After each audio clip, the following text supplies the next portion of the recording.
Good afternoon, everybody, and welcome, or good morning. What a good start. Good morning, everybody. Welcome to the final of the 2020 AMJ Campbell Nova Scotia Junior Men's Curling Championships. I'm Selena Thompson, joined by Adam Cox. Thanks for coming out this morning. I know you've been here all weekend. Yeah.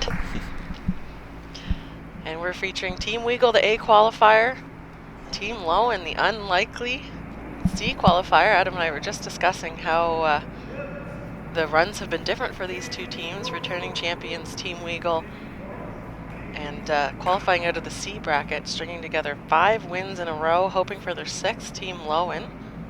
We'll take this chance to introduce the teams. Want to introduce Team Weagle throwing Yellow Rocks? Yeah, sure. So we have Team Weagle. It's skipped by Graham Weagle. And the third, but throwing the 4th stones, is Owen Purcell. Jeffrey Mars is the second, and Scott Weagle is the lead. It's coached by Anthony Purcell, who is the father of Owen. They are, as Selena said earlier, the defending champions here at this event. So it's been a good week for them so far. And they're hoping for one more win here to finish it off. Team Loewen throwing the blue stones. Skip Graham Loewen, third Adam McEachran, second Andrew Lawrence, lead Mackenzie Noss. They're coached by Karen Skiffington.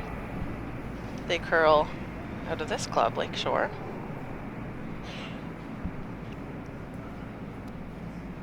Yeah, so it's looking like it's going to be a pretty open end here. I think they're just going to hit up and down. No surprise in the final. Team's a little nervous. Everything's on the line here. We have had it's a triple knockout format, so teams have to be beaten 3 times, and this is one of the first times, I think, in recent history that I can remember, and certainly you too, Adam, that we've had 3 different qualifiers out of A, B, and C. The other qualifier was Ethan Young, and they played in the semifinal against this Team Loewen last night. Came down to within 1 in the end and a steal in the last, secured the win for Team Loewen to move on to this final. 10 ends, 38 minutes of thinking time, 2 timeouts. And teams both kind of agreeing to bank a little bit of time here in the first. Probably a good call, just get used to the ice. It's always a little different when you're the only game out on the sheet. Yeah, it definitely is. It's also just a little easier on the guys, make a few shots early, and don't like to be throwing against a few on the first rocks there as a skip, so keep it open. They're just trying to pad their percentages, right? Yep.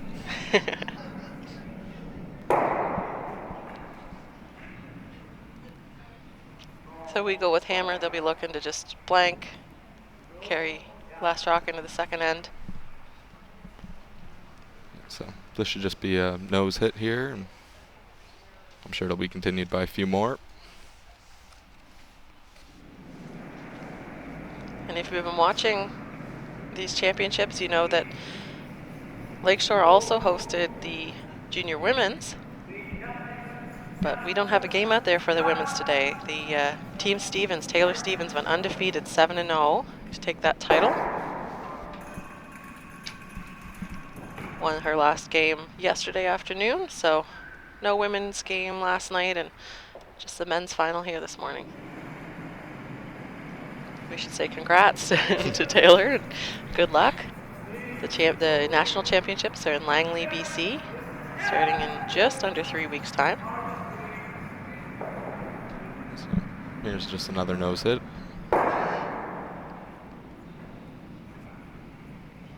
And Graham's not going to waste any time. He's already heading down to the other end, just getting ready to throw. Just bank a little bit more of the thinking time early. Yeah, we're already on the 3rd stone, so nothing too complicated here this end.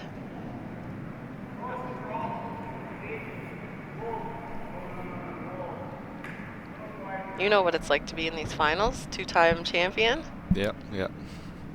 Yeah, we played the final last year. It was the only year that we actually played in the final, but we didn't have a real good record so far, I guess, in the final. So it's the one time I played in it, we lost. But to this Weagle team. Yeah, to the Weagle team. Yeah, we did dropped in the C, didn't even make the C final, so it put us down to 1 life and made it a little difficult for us. had to beat the Weagle team twice and only managed to beat them once. So that's the difficulty with this. That's why it's so hard. If you don't have more than one life, is just beating a team 2 times is very difficult at this level. So yeah, and the argument being that the triple knockout format favors the more consistent team, but like you said, doesn't necessarily always showcase the strength in the finals. We've had this format for a long time, though. It's not the same as the men's and women's, like the adult championships. Those go straight to a final. Top 3 teams in the round robin move on. Yeah, exactly. You're going to be playing in that? Yep. Tankard coming up here in the middle-ish of January. That's at the Dartmouth Curling Club. And we'll have streaming for that as well, for you junkies. I'm going to guess Adam might not be there, but I think I'll be there calling some games. Yeah, I did get asked to commentate, but you had to say no. yeah. I think my curling career is still better than my broadcasting career, so I can stick with that for a little bit longer. There's always time. We're all the way down to Skip's Rocks now. Yep, nobody's made a mistake yet. Yeah, and the key this end has been for everyone stuck the shooter. Both teams really want to do that. You never want to give the other team a free draw early in the end. So at the beginning of the game, you love to see people throwing hits. If you have to throw them, you want them to be throwing them too. So, this one's going to roll out. Speak of the devil. So it's a little mistake. It won't be costly here, but it'll definitely give Owen a chance to throw a free draw with no real pressure on him. The only thing Owen really doesn't want to do here is leave a guard. Yeah, exactly. If Owen throws this one through the rings, he won't care. Well, he'd probably care, but he'll know he has to throw his draws a little lighter next time. So the teams do have practice before the game, but of course adrenaline's a little higher during the game, and the ice still changes. It's always changing throughout the game. Teams have to pay attention. What's happening? You watch your opponents. If you're not having the chance to throw draws, this one's going a little deep and all the way through. Wow, you have good predictive ability here. Yeah, so that's exactly why the Loewen team doesn't want to give him a free draw early, is now he knows what he was throwing. He knows he threw that one heavy. You would have loved to see his first draw be against a couple here in the second end. So then, if he does the same thing there, it could possibly be a steal.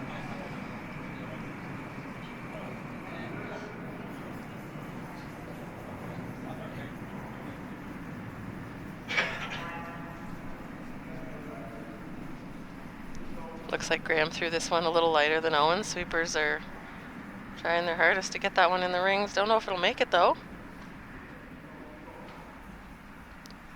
And it's in. All the way to the 8th foot. Didn't need to worry about that one. No.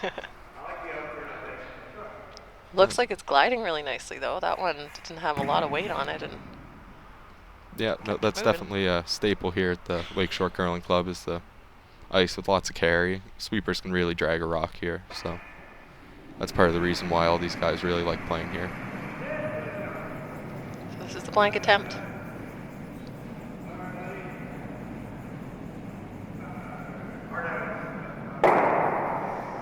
Shooter sticks around. Yeah, so they'll be a little disappointed with that, but being forced there is not the end of the world in 10 ends. So my team always jokes, we're like, so we're going for the peel, roll out, but make sure you hit the rock first. You gotta hit the rock. Yeah, exactly. The only thing worse than nosing a blank is flashing it, so. That happens an awful lot. Yeah, it's always those rocks in the back of the rings. All right, so we have a change of hammer. We have a score on the board. We expected a blank, but it'll be a score of 1 for Team Weagle with those yellow rocks. Scott Weagle's up. They're just throwing this one in the rings here, hopefully.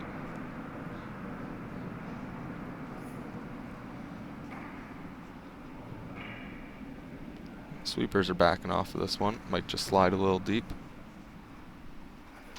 Or possibly through. It'll hang on in the back. Almost. So if that one were in the top 4 foot, we might see a different call, but with it hanging in the back 12, not really a risk against the score here. First corner guard of the game will go up. Yeah, this is... I called this game yesterday afternoon, the C final, and they didn't throw a single corner guard the entire game, so this will be the first one I think that the teams have thrown between the two of them. Really? Yeah. But they won it. Did they win around center guards or? Yeah, that was all they threw. It was the exact same end every end. A tight guard, come around, freeze. So. The corner guard looks like it slid very far off towards the edge of the sheet. So. Yeah, I think it's just barely covering the 12 foot. Yeah.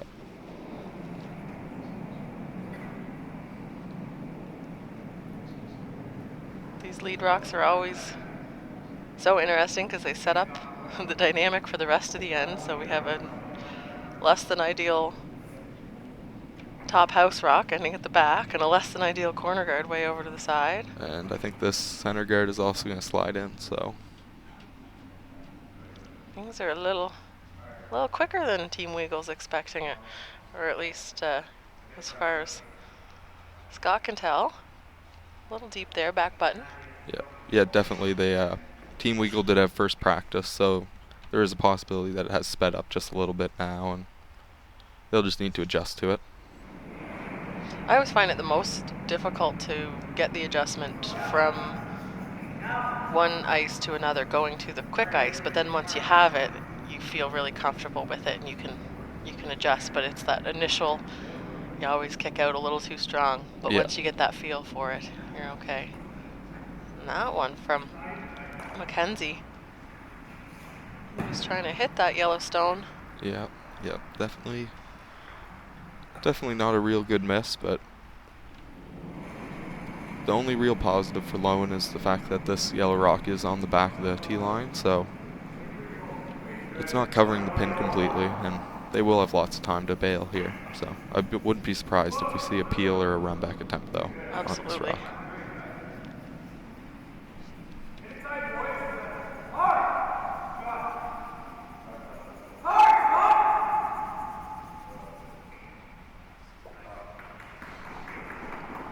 So better weight there from Jeff Maher for the center guard. See the indication from Graham. Go for the run back. You can probably see a piece of the Yellowstone on the back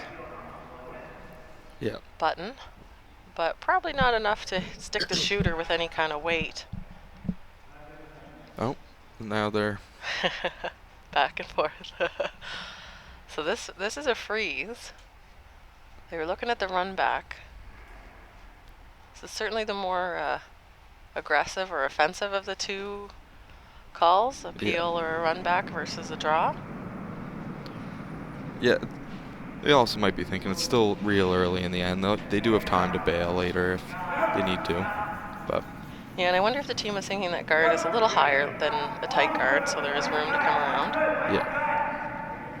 Yeah, exactly. If they can make a good freeze here, they'll always be able to access it later. And this one looks pretty good here. So. Yeah, I don't think it'd be the end of the world if that yellow were to be bumped a little bit. Make a little bit of room. Come right down. It's a real good shot there. I think both teams kind of happy with this setup right now. Team Weagle with a center guard and very small scoring area already. Yeah. Team Loewen's definitely going to have to move some of these rocks around if they ever want to set up a chance for two this end. But this is a pretty critical shot here from Jeff. You want to have your rock in front of the rest of them. Sweeper's waiting on this one. Haven't laid the brooms down yet. Looks a little strong.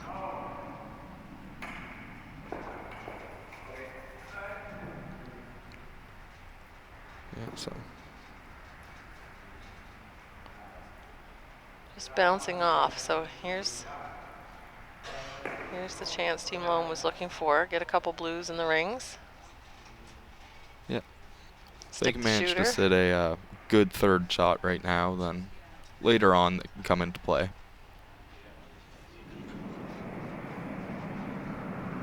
I think for Team Loewen, it's all just about keeping play away from that center right now. That's why sticking the shooter is important. Making third shot. Hard on the brush, though. Yeah, this looks really tight. So got that yellow stone, but the shooter rolling. Still in. Not third, though. Fourth.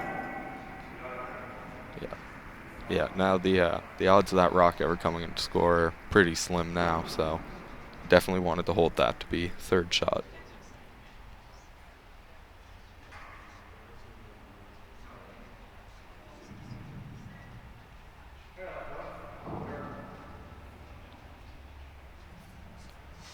So here will be a freeze attempt again. If they can ever get the angle really good here, it'll basically cut down the scoring area and allow them a chance at some point to remove that blue in live view. So. Yeah, just on Jeff's last, they'll tick the blue ever so slightly over to the side, so the angles are better for removing it now.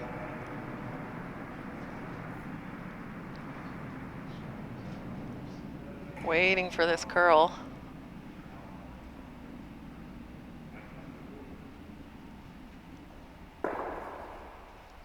Still just blue. a little bit heavy.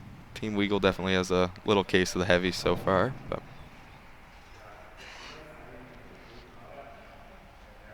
Now there's a pocket there.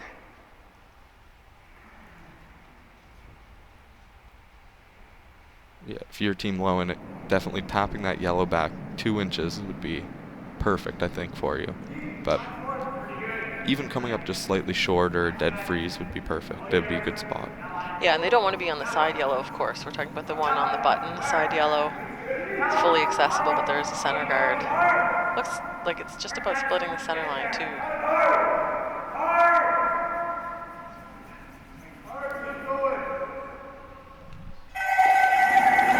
That's a good shot, though. That'll be very difficult to get out for Team Weagle now. So.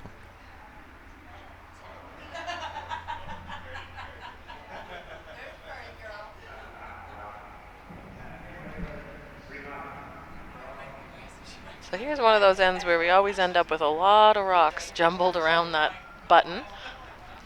Yeah, Quite often a low score, 1, maybe 2. Yeah, that was basically how they played all yesterday. It was pretty even until Team Loewen made quite a few freezes in a row, and Team Weagle missed a few, and it ended up with a score of 4. So. Wow, and this is the first time that we're seeing this side of the sheet. We were playing in-turn draws the rest of this end. Graham just needs to be anywhere in front of this situation in the 4-foot. It's curling up. Looks like the rock's slowing down. The sweepers get it there.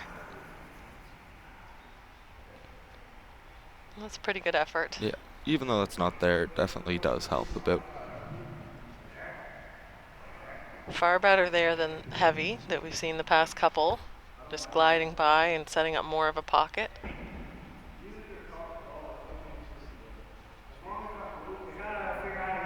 Although Team Weagle may need that center guard to be gone in order to do anything with that stone. It might just be trying to force to the 2 now, maybe make a hit. Although I don't even know who's second shot. Yeah, no, I'm not sure either.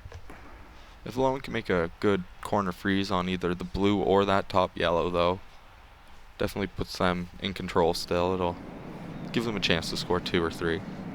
Yeah, and we just went from an end of all hits to like an incredibly precise draw situation here, back and forth. Both teams really needing those exact draws. This one looks like it might be coming up short. Once they're on the guard, sweeper's trying to actually line it up. I think there's an angle on those 2 guards, though. The blue overcurled a little bit, so really light there from Adam.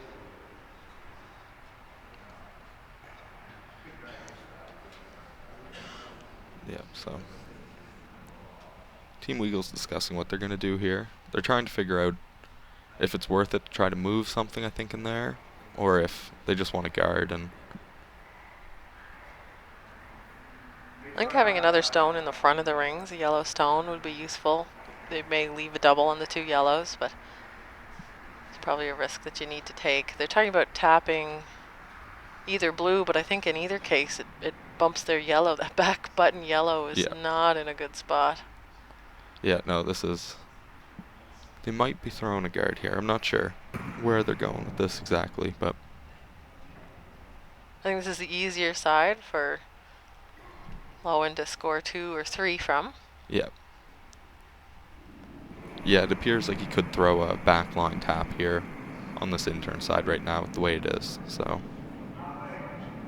yeah, they'll just guard the little backline tap, and we'll see what Team Loewen does. That's good thinking, though, from the team. Everyone was down looking at their options, and you can kind of decide as a team, all right, can we, we might be giving up 2 here, but that's all we're willing to give up. It's early in the game. We'd be down 1. That's fine. Yeah. You don't want to risk a 3 or anything crazy like that. So look to end up, it's a halfway guard and a little out from the center line, so blocks any kind of shot with weight. Yeah, I'm not sure that it didn't... Is there a port? Yeah, that's... I think they wanted that to curl just a little bit more. I mean, he might be able to make a backline or hack weight port, but it's definitely a hard shot, and he doesn't want to open up the front at all. So for Team Weagle.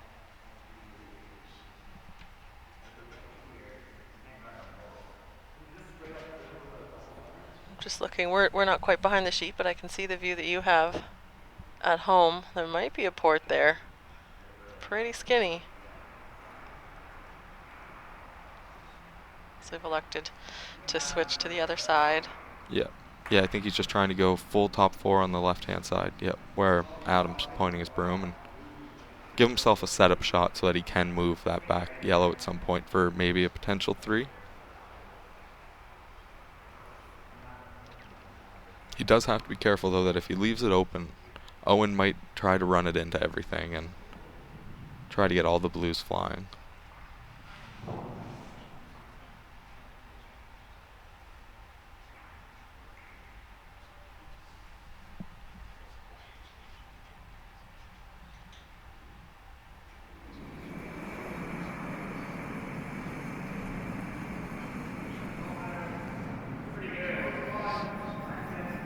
You think if this is made perfect, though, Owen might just throw up a guard on this side and block a play? I think he definitely will. And then we might see a wide angle run on that wide corner guard for potential too. The bad corner guard. Yeah. Comes into play.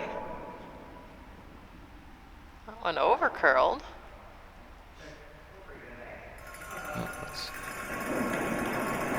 Might be hard to access just because it's partly behind the guard. I think they're trying to bump off a little bit. Yeah, it is hard to get any sort of 2, I think, even now. I think the yellow's the second shot in the back of the button, so. Yeah, that's what I was thinking as well. It's so hard to tell, but it looks like it's a little closer to the pin. That blue stone almost covering the pin, just on the side of it, and then real close between the blue and the yellow on the back button. So this looks like the guard call for Owen, just like we talked about. I think so. Graham worried about that port, isn't he? I think so, yeah. There. I think you got to leave the harder shot, and that might be an arguably harder shot. Yeah.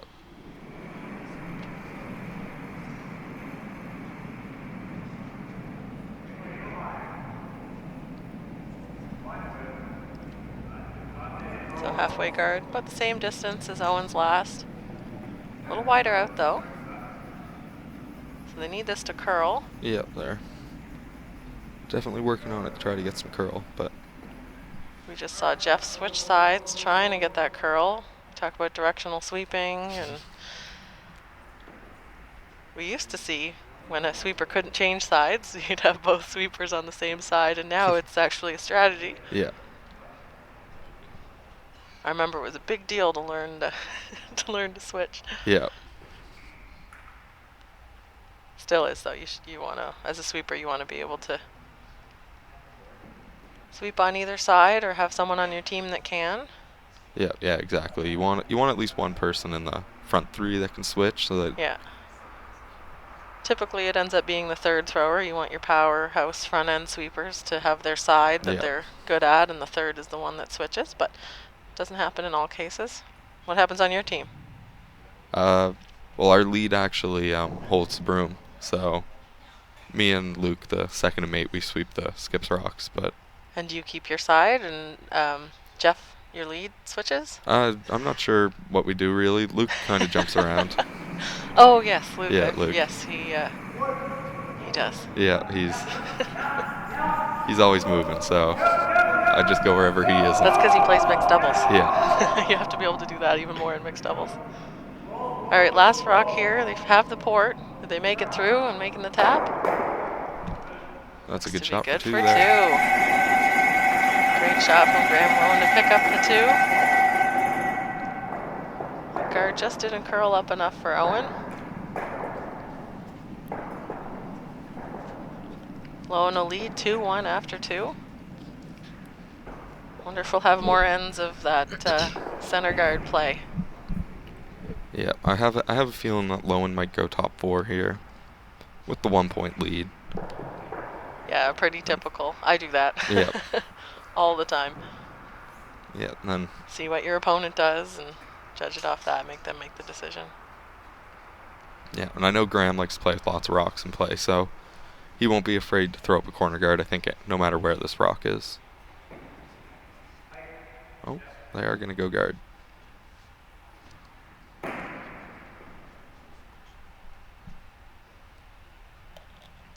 Could still see a corner guard too. Yeah.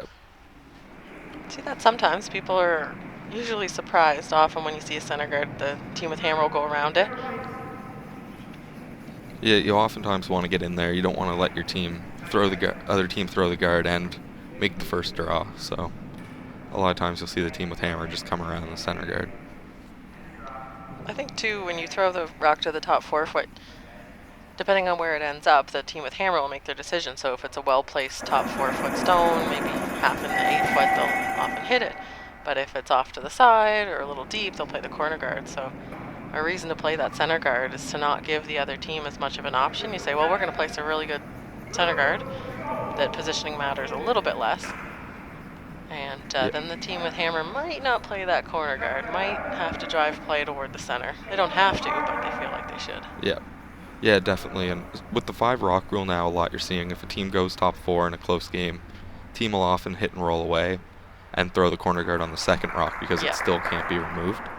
Whereas before you didn't really have a choice. If they went top 4, you either hit it or else you had to throw the corner. Yeah. I love that idea that you can kind of delay the corner guard and have a little more control over what's in the rings and not have that ideal stone.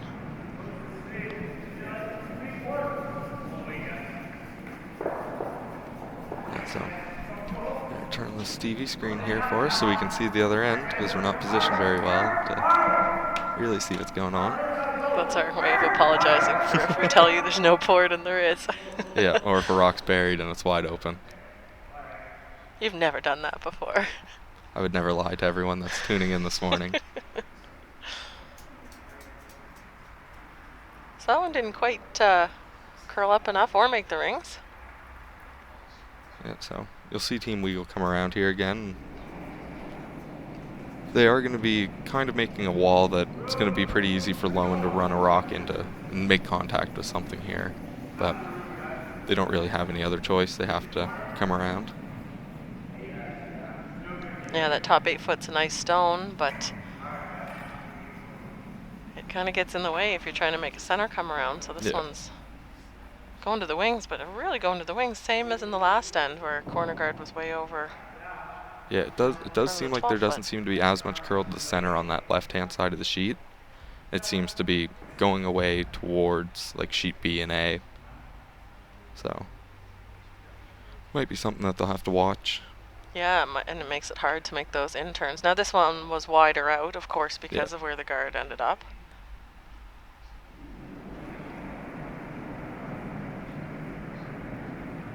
Andrew Lawrence throwing the short raise. Not the same weight as a run back. This is more of a tap. Yep. It allows you to include your sweepers a little more. And Had to curl up a hair more. yeah, that one was just missed, but he was very close on it. It's actually pretty unlucky because he touched it but didn't even move it out from behind cover. So now Team Weagle will be able to use that corner guard as well that they accidentally threw up on the last rock. You never know what's going to come into play. The other thing for Team Loewen there, they raised the angle rock instead of the one that's right on the center line. Of course, without hammer, you like to keep those center guards in play, but now your center guard's guarding the team with hammer. Yeah, a lot of times you'll see teams run the rock that's actually guarding it so that if they don't make the run like that, it would open it up at least. But so do you think Graham's calling the freeze here instead of the run back because of those two corner guards that are now in play? yeah, I think so. And I don't think he wants to roll to give them another corner guard yet. If he can make a freeze on this well, it'll give him a bigger target to aim for the run back, and it also makes the run back a rock shorter.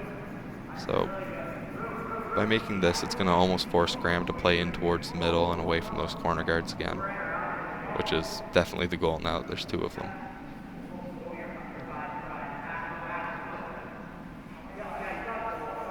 Needs to curl. That'll be heavy.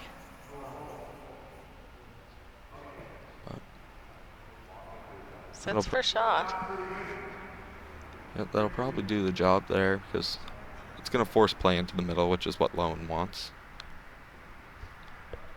We always talk about shrinking the scoring area. It's probably annoying to hear, but that is the goal for the team without hammer. Yeah, especially when the other team is throwing a shot that they're forced to go behind the tee line on. It's going to, with how there's so much room still above it, they'll be able to get closer to the pin on their next. So even if this shot was made, which it looks like it might be heavy.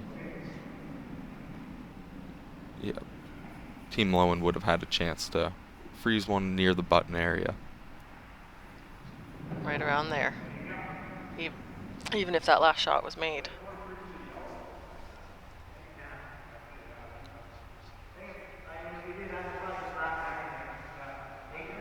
He's got a few options here in terms of rock positioning. I think they're indicating the team prefers the freeze on the top one.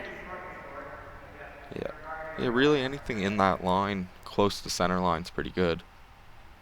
Anything from top 12 to top 4 will really work out well for them. The only thing you don't want to do is throw it back 4 and rub and roll off that yellow stone at the top and leave a double. You want to have a little bit of protection under the guard or protection by way of the yellow stone being behind you.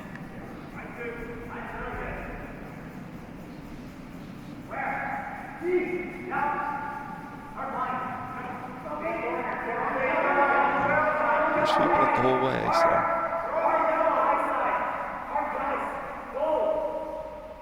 Trying to get it frozen on that yellow, just in case a run back needs to be played.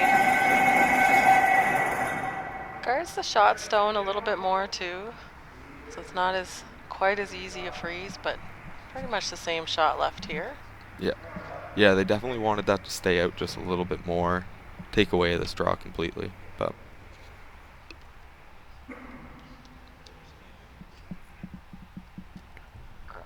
but where it is, it's just what we talked about anyway. Even if Graham makes this shot perfectly, it's going to allow Team Loewen a chance to make another freeze and be closer to the button. So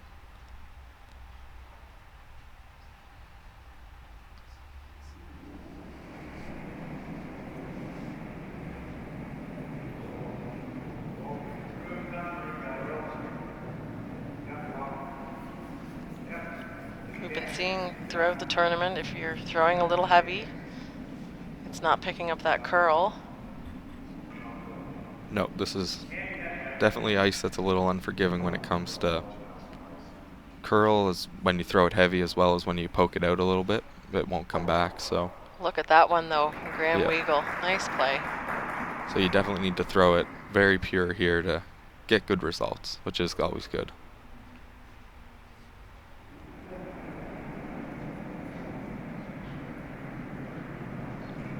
So here's the follow-up shot that Adam was talking about.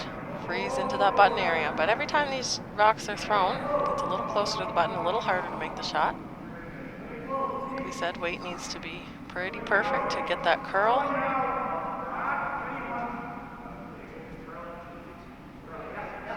This one looks wonderful. Yeah. Doesn't even use the backing. Great shot there, Adam McEachran. Yeah, so now Team Weagle has a few options. They could either try to open it up now, or else they could, if they could ever make a very good corner freeze on that blue, it would still leave them a chance to set up a 2. But that's a very good rock placement there by the third Adam McEachran.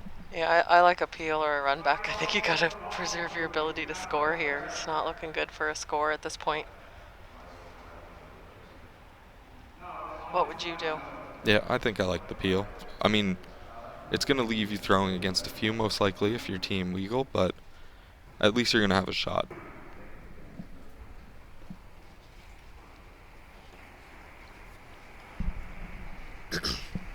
Team Weagle doesn't like it. They're playing a freeze. That's that other option, the corner freeze, and raise it back later. I guess pretty typical of what they've been playing like. This is my first game I've called for Team Weagle this tournament, which is surprising. They've played in a lot of the qualifying games. Yeah, 2 or 3. They definitely like to set up the angles and let their skipper, their fourth thrower, Owen Purcell there, make some hero shots, let him throw some angle runs and stuff like that because he's so good at making them.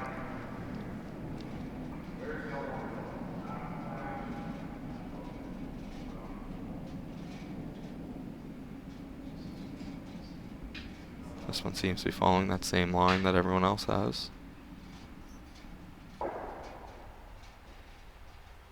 Just 2 feet heavy. So now you'll probably see Team Loewen throw that exact same shot. If they could ever follow that.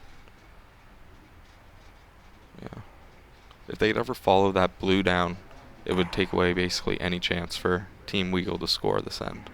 Yeah, Adam's talking about a hit on the back, and I know why. I know it's to squirt that yellow a little closer to the center line and sit between those blue rocks, but I don't even think that's necessary. No. Just lay another one in there. Those 2 yellows are helping Loewen at this point.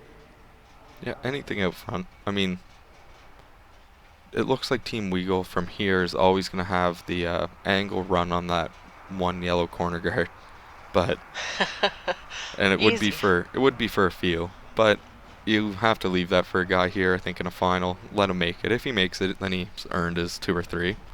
You definitely don't want to give him a free shot for 1 or 2. You don't have to.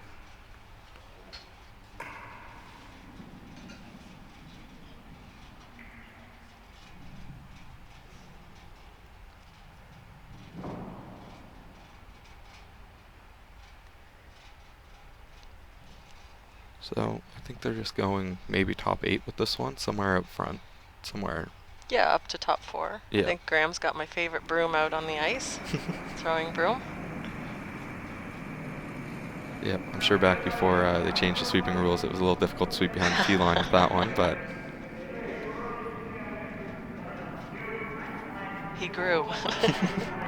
He used to fit him.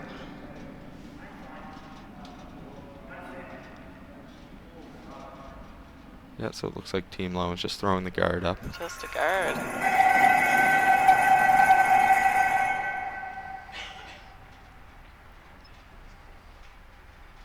So Team Weagle will always have the out-turn draw to the button, I guess, but it's pretty tough. You need perfect line and perfect weight for it.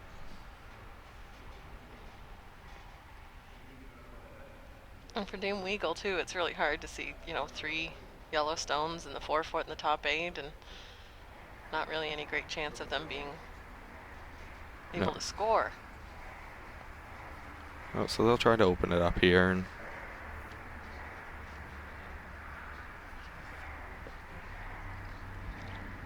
This He was makes a double peel. yeah, this was definitely a call they probably could have made last time, and when this guard wasn't even here, and just opened it up a little bit for themselves, make it a little easier on the skipper. But if you can manage to make one here, you'll open everything up. It's always a hard thing about curling. If you make the shot that you call, there's no hindsight is 2020. Yeah. We don't get to sit here and say that, but teams usually have a preference. Owen likes throwing these hard ones. Trying to make contact with the second guard. Just by. Going by. Now, if you're Team Loewen, I think you definitely take a crack at trying to put one in there, but. So the reason for this is, like you mentioned, Adam, the angle runs there for a few. Yeah. You don't want to put this one. Adam keeps talking about that. Yeah, I don't think that you ever really worry about it, but. I like this call. I like. Yeah. It looks like they're just throwing the guard again. If Yeah. you can ever put it in a spot that blocks the angle run, that'd be great. Yeah, exactly. He has a 1-point lead right now, so even if the angle run was somehow made, and they did make it perfect and scored 3, you're still only down 2, and I think in a final like this, you might want to try to position yourself where if they could ever score another point here, they wouldn't be running away with it, but they'd definitely be in full control through the game. So.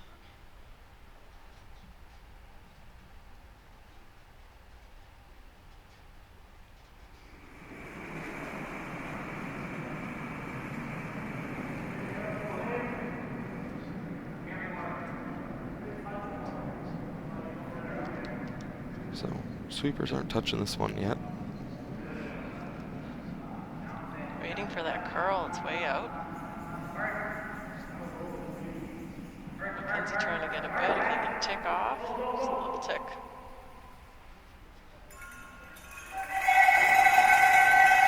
Did it curl up enough, or is there still a hole for delicate shot? Yeah. Yeah, Owen's looking at the triple tap, I think. The blue, yellow to the button, but I like now this they're looking shot at. Graham's calling. Yeah, if you can get through, it's really close, because even if you touch your own yellow, the second yellow, it might spin up anyway, and it would still make contact with the blue. Exactly, and I think that'd be for 3. You probably hit the back yellow. Yep. Shooter stays. You lose the side yellow that you came off of, if that's there. Yeah, definitely just depends how much they can see of it. I have no clue from where I'm sitting if they can even make the hole, but. Don't know if they know. Owen's looking at it pretty hard. If the Loewen bluestone there hadn't had the wick off the yellow, I think this would be an obvious shot to call. So Yeah. just looking if they can see the hole. Not a huge risk. I mean, you don't want to give up a steal, but I don't think the out-turn draw is easy either. They haven't played on that side of the sheet all end. No. No, they're definitely forced to a really tough shot here, no matter what.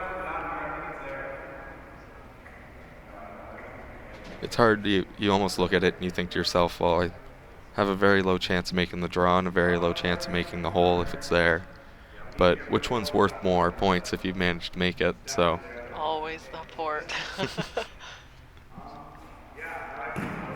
it looks like the out-turn to try and.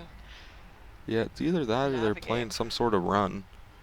I'm not sure where the broom's placed. Oh, looks like they're throwing the out-turn, so. All right. So we'll see if the hole's there or not.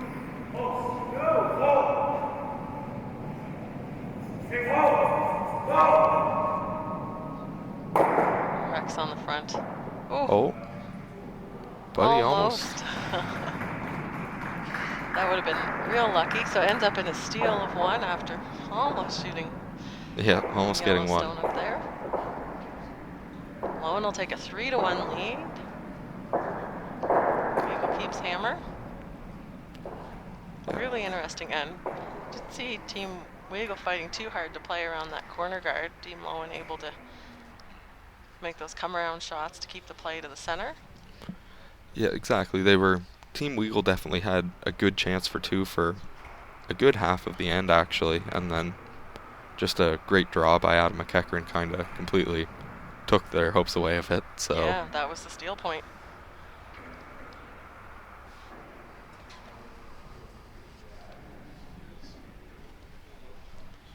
So if you tuned in after the start and you don't know who the heck's talking to you or what you're watching, I hope you know what you're watching. It's the AMJ Campbell 2020 Junior Provincial Men's Curling Championships. Team Weagle trails by 2 points.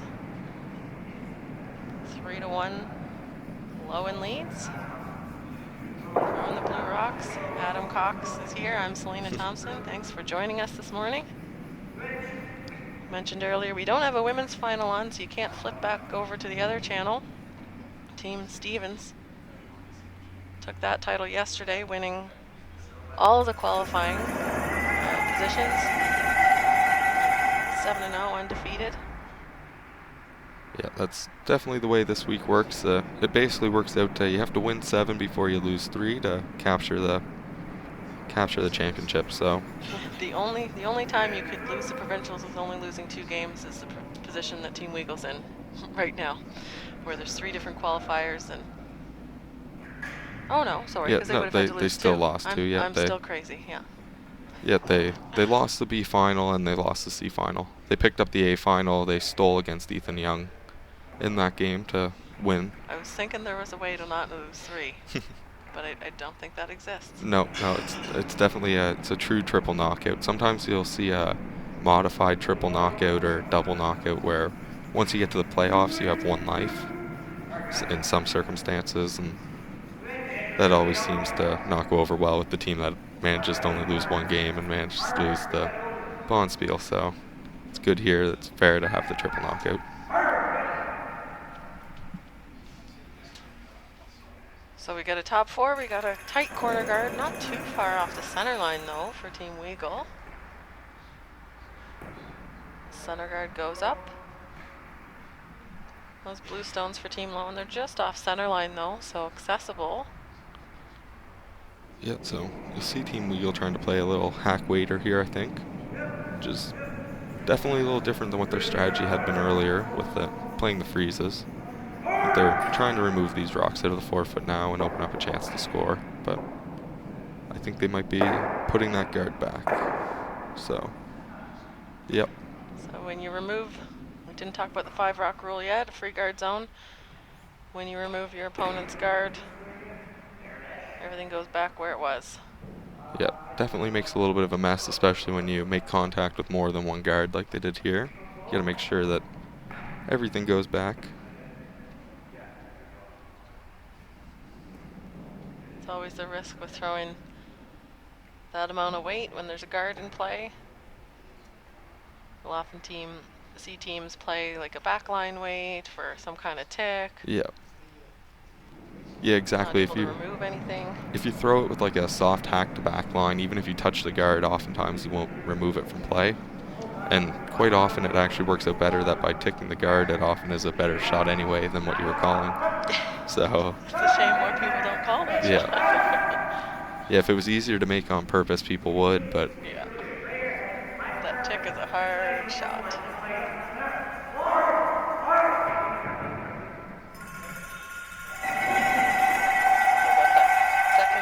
Center guard in a little bit better place.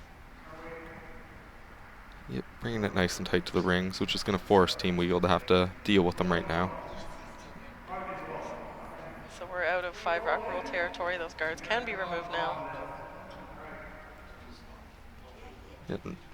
And as a team that has a lead here, 2-point lead, you always like to see the other team peeling your guards. You know, it's just basically wasting their rocks at this point, so...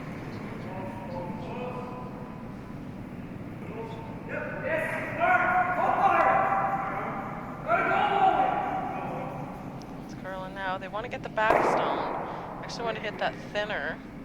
Catch the back of the yellow guard. Roll the shooter in. Yeah, definitely just a little bit of an overcurl, but even though that is on the center line, it is their rock, so it can be promoted, so it's going to force Team Loewen here to guard it.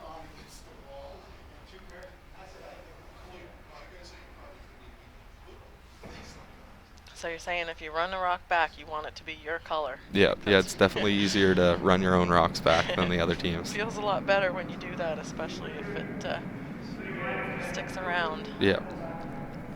Yeah, exactly. There's nothing worse than running back the other team's rock, and you think you've made it perfect, and it dead jams, and your shooter stays in front of it, and then you're in the exact same position you were before. Then the only good thing we have to say is at least it's now your color out front. I've never heard that before. Yeah, so now you have to make the same run back again to get out of it, but and you want to nut it that time, the second time. So there's another center guard. That's really nicely placed, high up there. Interesting, between these two ends, all the rocks in the last end there's a single center guard at the start, and everything played around that, and in this case, single stone in the rings, and all the messes out front. And there's an example of running the opponent's rock. It's not run into the rings, but sticks the blue rock just off center. Yeah, they definitely wanted to get rid of both there, try to clean it up a little bit. Team Loewen's going to be happy to keep kind of junking it up now, because it's always going to be hard for Team Weagle to get 2 rocks closer to the button than that rock that's fully buried in the 4-foot. Yeah, and you know Team Weagle's eyeing some kind of run back, but you don't want to play that, miss it, and leave a whole bunch of your opponent's rocks out front, and then you have no run back anymore. So there's 2 yellow stones in run back position for Weagle. You'd rather run the center one, like you said earlier. Yeah, exactly. You want to try to run one that's going to help you removing if you don't make the run back perfectly. But these are 2 good high center guards. Yeah, those are difficult to make too. As a thrower, you almost have to aim to not quite get it over. Let the sweepers do the work.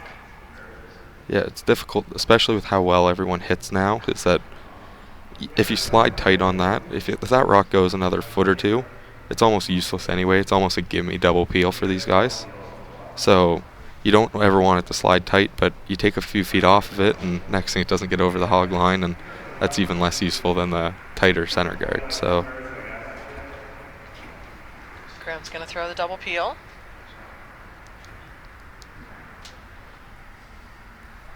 And they'll keep delaying this. I mean, it's not the end of the world for Team Weagle. They just they need to have something on Owen's last to be able to blank. They're not really looking at 2 points right now. If they get a miss and can make a run, then 2 could be in play here. But right now, this is just to open up that top 4-foot stone. He looks pretty close to making this one. And that's a good shot there, rolling it away. Opens up one side for him. So you can see the blue stone shot, top 4-foot is open. It's hard to guard both the shot stone and the raise on the center yellow. Yeah, at this time you might even see some teams play a little bit of like a tap split and just roll the shooter underneath the guard and kind of tap that blue back, just so that it kind of takes away both options. But make the guard and make him make the run back. Yeah, I always favor keeping them far apart. I find so often people will play that little tap you're talking about, and then they set up a double. Yeah. And it's like, makes the shot easier for your opponent. So I think this is smart to play it high. Goes back to what you were talking about with those guards being spaced far apart. Yeah. It's definitely always interesting when you know that your opponent can just make a run back very easily. That guard's actually placed very well now. It takes away the run backs and the hit actually, so you might see some teams see that there's a port between those high guards and make the straight run back on the yellow, but I think this is a smart call. Yeah. Angle this blue back into those yellows, maybe clip the blue in the rings. This is the chance, and this is why on Graham's first it was so important that he rolled a couple stones away from the center line. Open up a shot like this. Not easy. No.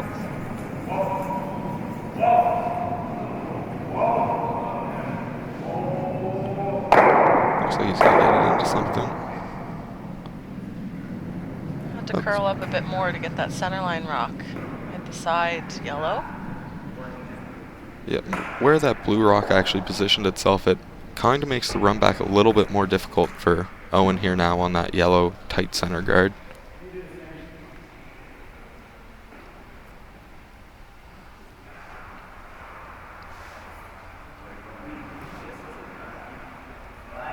So now Team Loewen looks like they might be coming into the rings and really kind of push the envelope a little bit here.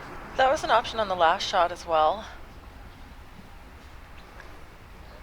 I kind of still like a guard. I almost like just playing this on the last. Yeah. I just, that fear comes into me of giving the other team a shot. Yeah. Right now that blue is pretty open. Yeah, the only safe thing about this is that no matter what they do here, if they do happen to leave it a little wide, it likely won't turn into 2 points now. So they're pretty safe for either a force, steal, or blank. Yeah. If they had played the draw on their last rock, there still would have been 3 rocks to come, and they could have made a hit and roll or something that would have set up a 2. Exactly. Here you're going to have a cleanup shot. And then trying to score a shot. Yeah. I don't have any other better words for that. This one looks to be great weight, just trying to get it tucked around that guard a hair. That's a perfect spot there, I think. They'll be happy with that. I don't think Graham could have made that much better. No. They might take a crack at the run, or... Looking at the hit and roll, you can probably see half of the thrown stone, or the shot stone. Yeah. It's definitely see some of it. My thought was if they could ever make that yellow run, which I'm not exactly sure they can hit enough of it to get low, they might be able to stick the yellow that they're running into the rings in the 12-foot somewhere, and might open up a chance for 2. Graham's just looking if it'll rebound. Yeah. Ricochet off the blue guard that's right beside it. I like this, opening up the center, trying to open up shot stone. Sat there all end. It's the one rock, isn't it? Or whatever, the rock that was thrown first? Yeah, that was yeah, the I first think shot so. of the end.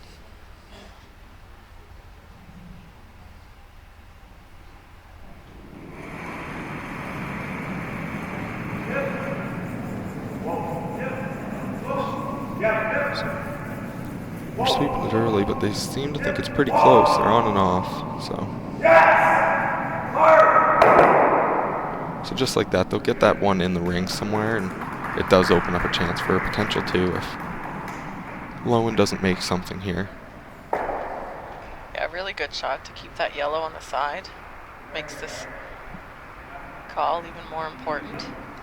Yeah, it basically takes away his opportunity just to throw a free guard in front of it and just let him have at it. It kind of forces him to come into the rings a little bit. So they're calling that same top 12, top 8 foot weight? Yeah. Yeah, I think they definitely want to be shot here. Well, second shot. Right, a foot or a rock more. Yeah. Yeah, I think. Fighting the 8 foot. Yeah, in the 8 foot somewhere, I think would be perfect.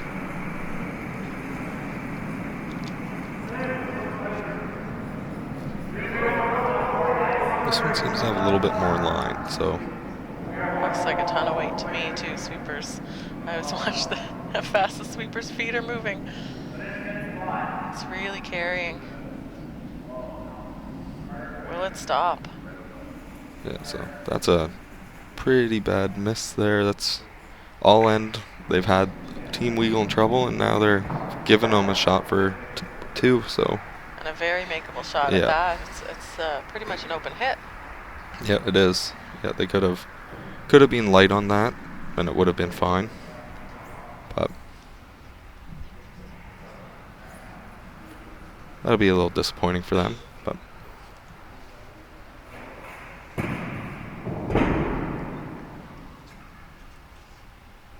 and Weagle finally got that miss they needed all end. Yeah. That Loewen team making their guards. Draws, so now an open, soft weight hit for 2 points here. Team Weagle trying to tie things up here in the 4th.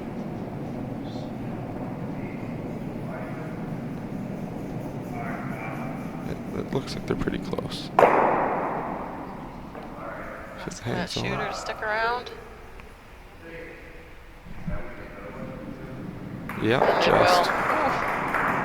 Good for 2. Owen Purcell, Team Weagle. Defending champions of the Nova Scotia Junior Provincial Curling title. Yep. All tied up here. 3-3.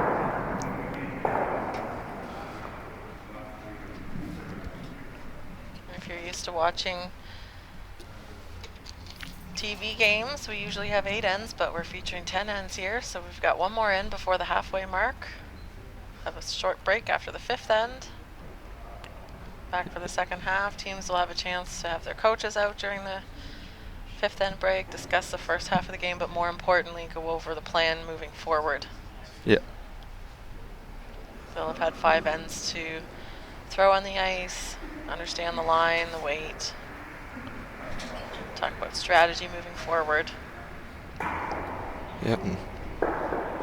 This will be a good end here. We'll see what happens. Just be interesting. The game's almost completely flipped now. You can see the Team Weagle's definitely a little bit more upbeat now than they were before. And the Team Loewen team looks a little down. They seem like they almost had 2 bad breaks, missing that last one, and then the Weagle Rock just biting. So they need to forget about that and continue to play like they have been playing. Yeah, I was just thinking that same thing. It's so, if you went out there and you brought someone in and said, oh, game's tied and Loewen has last rock, they'd say, oh, great. But looks on the faces are much different than that. You feel like you've given up more points than you really have. Mm-hmm. Tied with Hammer, 6 ends to go. Was pretty good position to be in. Yeah. Yeah, anytime you have the Hammer and it's tied, you're always happy. So you just need to remember that if someone came up to you and said to you, and after 4 ends we were going to be tied with Hammer, you'd take that every time. When you started so the game without. yeah. Yeah.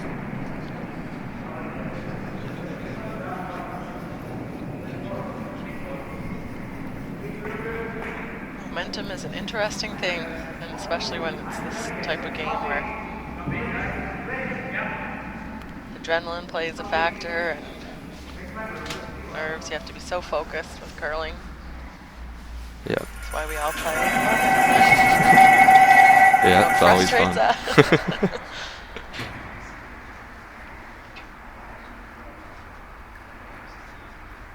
Center guard up from Scott Weagle. Come around from Mackenzie Noss. Now Scott's throwing the freeze. Yeah, so this was very typical of yesterday's game between these two. This was basically the setup every end, was the guard, draw, and freeze. So I have a term for this now. I call it stacking. I've never heard anyone say this. Everyone talks about the come-arounds and the freezes. I'm gonna trying to start this. Just call it stacking. Then there's a term for it, right? Yeah. The tick shot, this is the stack. That one doesn't quite make the rings, but it's in good line. Team Weagle, they don't need to steal here. They'd be looking for a force, and Team Loewen, I'm sure they're anxious and itching to get those couple points back, but a blank wouldn't be a bad result here. Take the Hammer into 6. Kind of calm the nerves. If they're frustrated, you don't want to get into a position where your emotions can get the best of you. No, exactly. It's very easy to come out here and start chucking them all in and saying we want to get 2 or 3 here and no other option, but usually doesn't go well when no, that happens. it usually doesn't. It usually leads to a steal. So here you see playing into the ring, sitting to, forcing play into the ring. That's certainly a call that is indicative of a team with Hammer trying to blank. Yeah. Yeah, and a blank here would be great if they could ever get things opened up. You don't usually worry too much about scoring in even ends until around the 6th end is usually when you'll first start to really think about it. And you obviously want to score in even ends because it allows you to have the Hammer in the 10th, which in a tie game gives you a very large advantage. I wanted to keep this around the center line. I wanted to hit that a bit thicker, but it'll roll back 8 foot. Looks like the blue top 8 is shot still, no? Yep, so. I think peel could be useful here too. Yeah, you definitely could play the peel.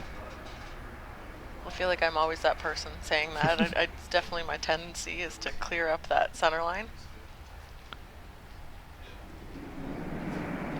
These guys are more than comfortable playing in the rings too. Yeah, exactly. It shows that the skips are very confident with their draw weight. They're willing to have to throw against a few on their last if they need to. Maybe my strategy says more what I want to throw on my last. I'd rather have an open shot than a difficult draw. More of a throw through for the blank than make a draw against a few.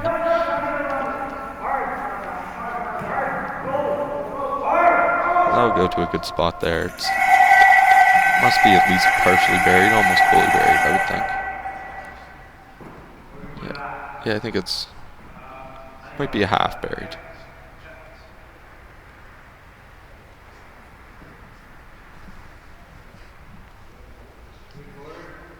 Do they switch calls here, playing the run now? Yeah, I think so. So this is great if you're low and you really like this call. You always like when a team's peeling their own center guards. So definitely means that you're in a very good position if they're trying to get rid of the center guards. Yeah, exactly. I think for Team Weagle, it's a risky enough situation that they don't want to allow too many more buried draws. No. Their rock in the back 8-foot is not helping them. Even though we usually say teams or rocks at the back of the rings are going to help the team without hammer. In this case, there's two pretty good blue stones at the front. Yeah, it's always interesting. There seems to be these rules that you're supposed to follow, but there's always situations where they don't work. So.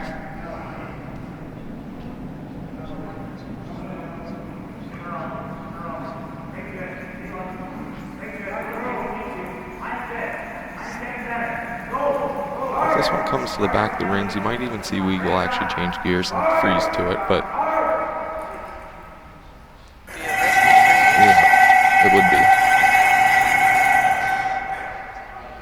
There's 3 blue stones in scoring position. We talked about Loewen maybe not going crazy to score here, but they're in great position to do so.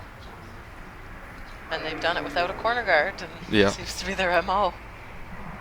Yeah, so now Team Weagle's calling a timeout, so their coach will go out, and he obviously isn't sold on what they were calling. So he'll go out and discuss it with them. Anthony Purcell coming out for Team Weagle. Karen Skiffington. She's out for Team Loewen. Suspect Karen will give that good old sage advice that you're in a great position here. Playing well.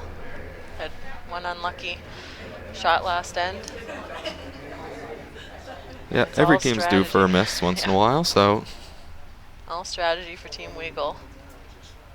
As Anthony makes his way down to the other end.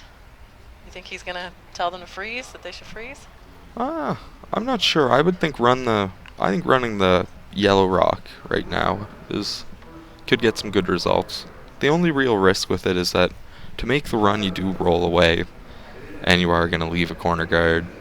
And by leaving the corner guard, depending on what happens, if you don't hold the rock you ran in, it will just give them a free draw around it, and you're in trouble again anyway. So I think there is a risk too if you play the run of jamming everything back on the yellow. Onto the and yellow. Leaving 3 blue stones in the rings with a center guard. So looking at this in-turn side double on the blues. yeah, which was the call that they were calling beforehand. So that just shows the confidence the coach has in the players. He's not going out there to tell them what to do. He just wanted to go out and talk it over with them, make sure they were thinking everyone was on the same page.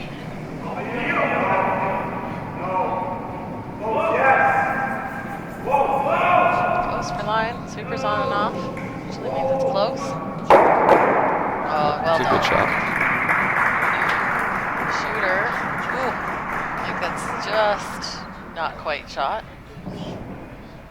I would think Team Loewen will probably hit it either way, but Yeah, Team Loewen still in a Good position for 2 here. That one above the tee line, they can make this roll. Yeah. Yeah, by not hitting this and throwing the draw, it might open up the chance for Team Weagle to make that run double, and then all of a sudden you're forced in an end where you thought for sure you were going to score 2.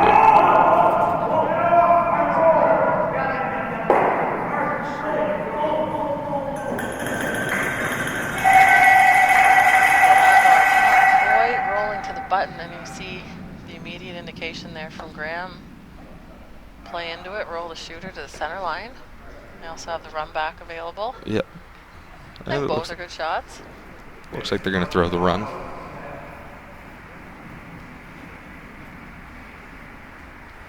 I think with a less experienced team, a younger team, you wouldn't necessarily see this shot being called. Not as much practice on those run backs. But we're still on third stones here, and this team, no stranger to runs. They know what they can do in terms of cleaning things up. Straight back, yellow, blue. Be able to get both blues moving. He must be very close here. They're sweeping it the whole way. But makes contact with both. Sticks the other blue right on the top. Shooter stays out front.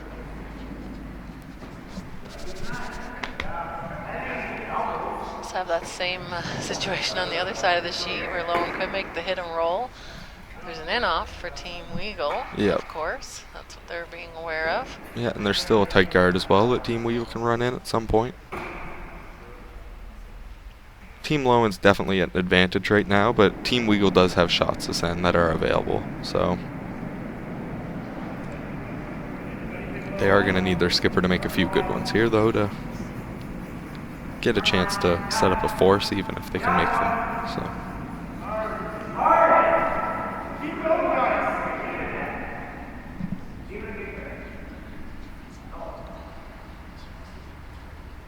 And that was definitely not what they wanted, I don't think.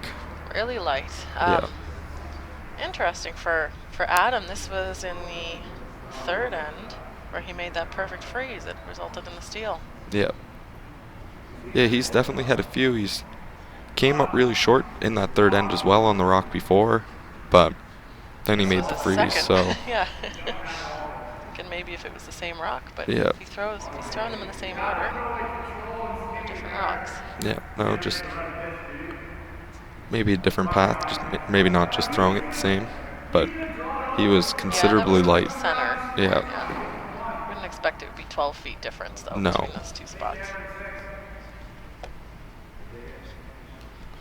But this again is. He just didn't kick out hard enough. Yeah, I guess so. Sometimes you can't overanalyze it. Sometimes they just missed. Didn't throw it exactly how they wanted it. So. That's my favorite. I'll be like, today I feel like I threw that well in my third. Andy should go, no, you were just tight. Yep. you just didn't hit the room. Yeah, no, it wasn't the rocks. It wasn't the sweeping. No, it was just didn't throw it exactly how I wanted. You're not perfect. So here's the draw. Owen Purcell. Have hammer, but with that miss, the Loewen rink, here's their opportunity. Definitely making this draw will really shrink the scoring area if it's made well. Graham's head's going down early, but it doesn't seem like it's that bad. I think that does the trick. Is it behind the guard? Yeah, I think it's behind that blue that was just thrown by Adam McEachern. Oh yeah, we can see the front on angle. Now, as hard as it is to believe that rock was maybe a foot heavy and with sweepers involved, where they didn't have to actually sweep a couple feet heavy, so it didn't take quite as much curl. Yeah. So we're seeing the same call. That high guard. Same call here for Team Loewen. They think they can get around and get to the inside of the nose of that yellow stone. Trying to keep a chance for 2 here. Yeah, they could also throw this out turn and kind of corner freeze that yellow that was just thrown. By doing that, they would set up a good chance for 2 as well. But whatever they know is the best call. And this would be a setup for a tap or run back on the last. We know there's going to be a score. So this isn't going to be the blank end that we thought at the start of the 5th. Not even close.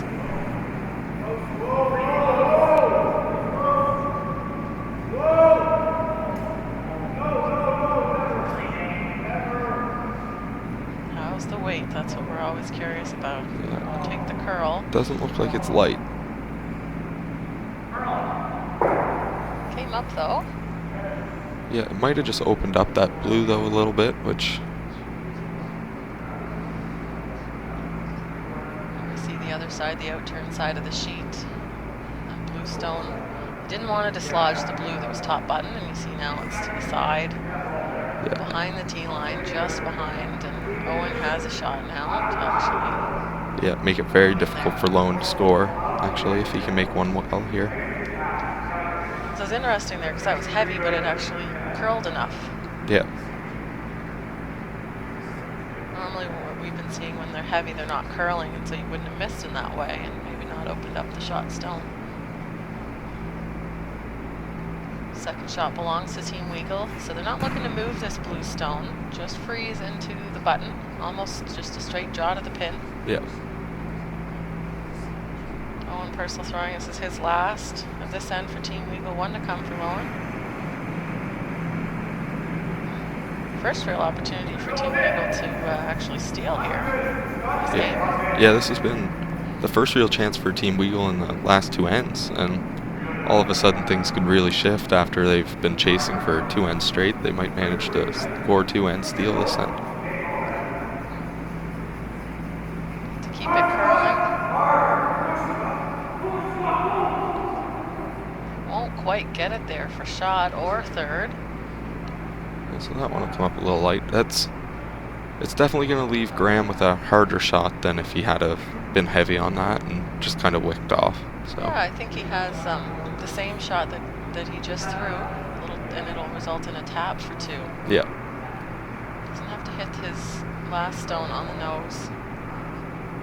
Yeah, exactly. He can't afford to really move his blue that's shot right now very far, or else he'll only score 1. So this tap has to be made with just ever so slightly more weight than T-line weight. What do you call that? Back button weight? Yeah, some people call it back T-line, but...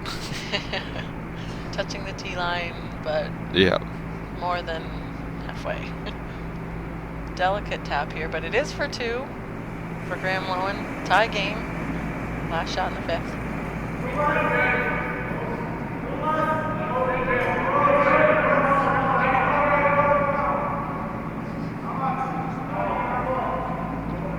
Waiting for that curl. Yeah, this one doesn't look as if it's super light either. If But he can chip the yellow if it's heavy. Oh, he's on his own. And I think he made it for 2. So. 1 for sure. Yep. Kicking the rocks away. I think that's 2 for Team Loewen. We'll call it, so a little bit of back and forth there at the end of the 5th. Team Loewen score a 2. They'll take a 5-3 lead, and we will go to break and catch you back in a few. Yep.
Good morning again and welcome back. Second half of the final for the 2020 Nova Scotia Junior Men's Curling Championships. 2-point advantage, Team Loewen, Team Weagle. Loewen throwing the Bluestones there at first, scored 2 in the 5th to go up 5-3. Skip Graham Loewen, third Adam McEachern, second Andrew Lawrence, lead Mackenzie Noss, coached by Karen Skiffington. Team Weagle, the defending champions, 2-point deficit. Graham Weagle, the skip, third but last rock thrower Owen Purcell, second Jeff Marr, lead Scott Weagle, coached by Anthony Purcell. Adam Cox with me here. I'm Selena Thompson. What do you think, Adam? What were the teams talking about at the 5th end break? I'm sure that the Team Weagle there is just worrying about not getting too worked up. They don't need to get all these points back yet. It's still 5 ends to play, so they get a 2 here, or even a 1. Make sure you score this end and get out of this basically alive and live to see another few ends, and you can pick up a 2 and another one. So, and as for Team Loewen, they're definitely thinking just keep doing what they're doing, because the 2 that they have given up was a little soft and that definitely could have been avoided, so they're definitely feeling like they have full control of this game. So just reinforcing a lot of the thoughts from the beginning of the game. It's interesting that the differences in how the teams have gotten here to the final.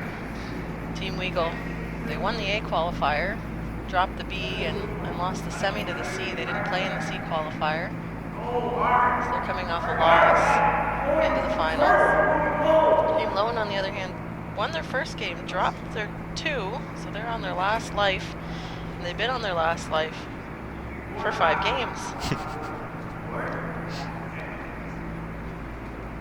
So trying to put the 6th win in a row, so bit of a different streak for the 2 teams, but they're both in the final, both fully playing well, capable of taking the win. Still anybody's game.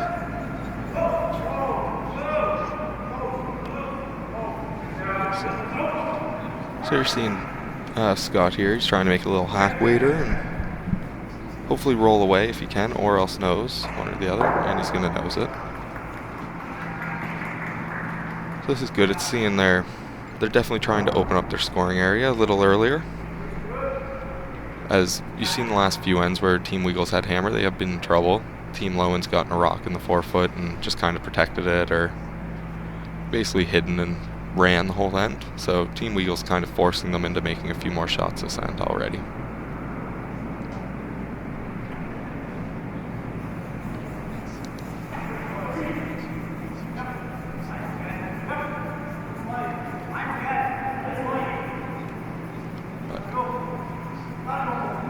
This freeze looks pretty close. It's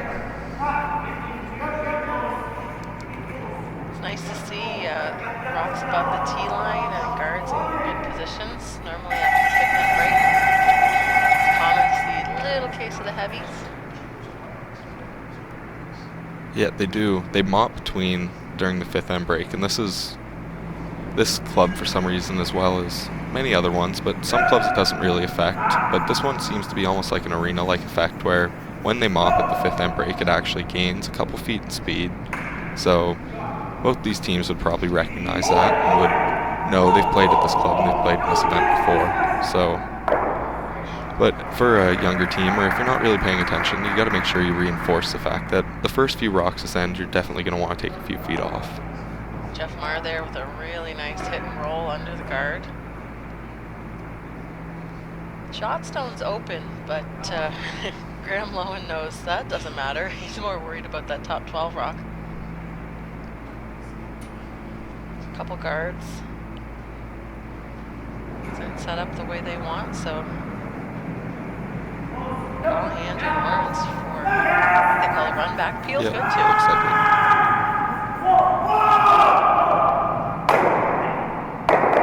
And that's a great shot there. Makes the run double and sticks the shooter.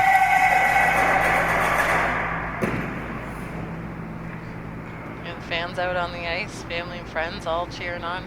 It's a little chilly out there, but they've got the curling blankets, their sweaters, coffees and everything. Yeah, lots of coffees and hot chocolate, I think, going around this morning.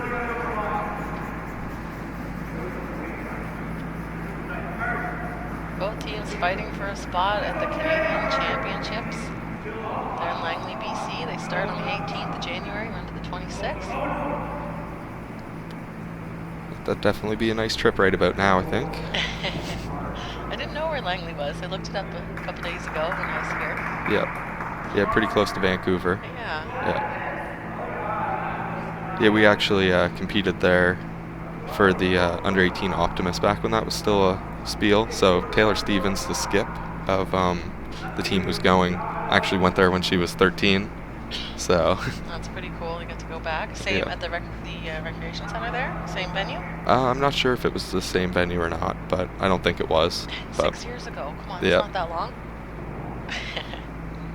No, I think we were 2 clubs, but that Cloverdale and something else, I believe. Right. This is the George Preston Recreation Center. So great run there. Jeff Marr making a nice draw after that beautiful run back double.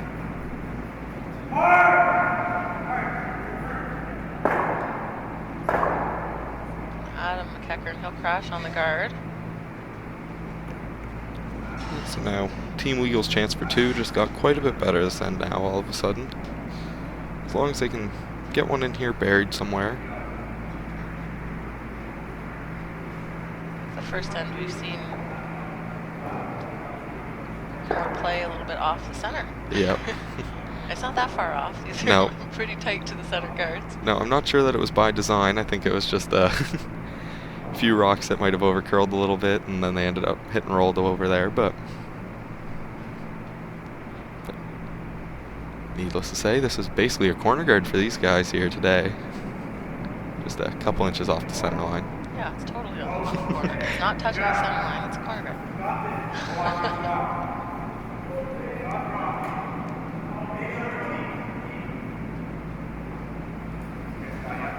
So Team Weagle just wants to keep this somewhere in the full 8 foot.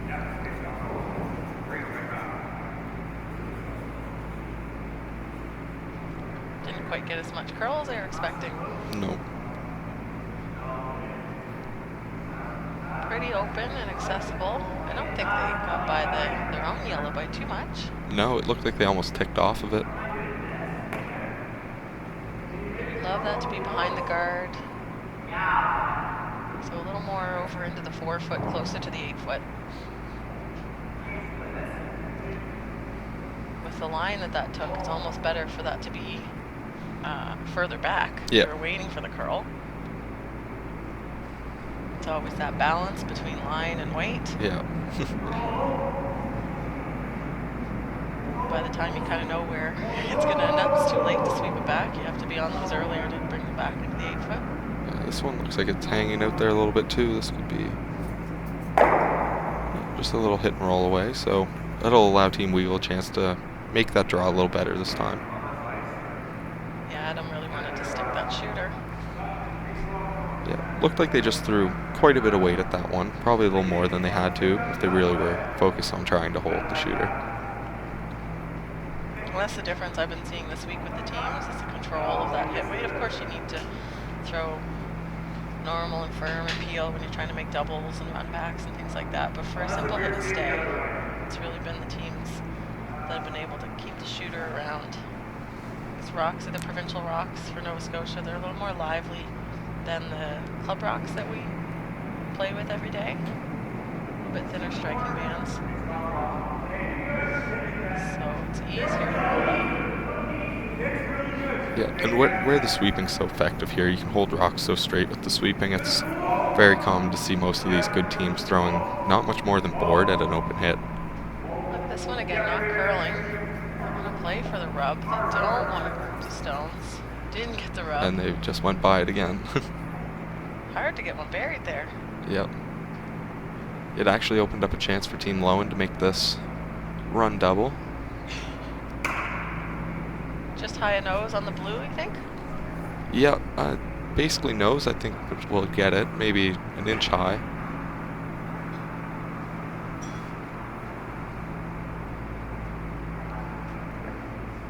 The only thing with this shot is that I don't think it's going to change what Owen is going to call on his next. No matter what happens here, Owen's going to be coming around that guard again that they've attempted to come around twice. So if it will allow a chance if Owen can make a good one to still set up his 2. Whereas if he attempted the hit and roll, there might be a chance at a force this end. But getting rid of yellow stones when you have a 2-point lead is never the wrong call. I think that's the 2-point advantage for Team Loewen. He's directing that. He's okay, giving up 2, taking the chance to maybe get a force. And now that's very unlucky because that brings in a potential 3 now all of a sudden, where that yellow rock is hung behind their shooter. Just hit that a little low, over curled.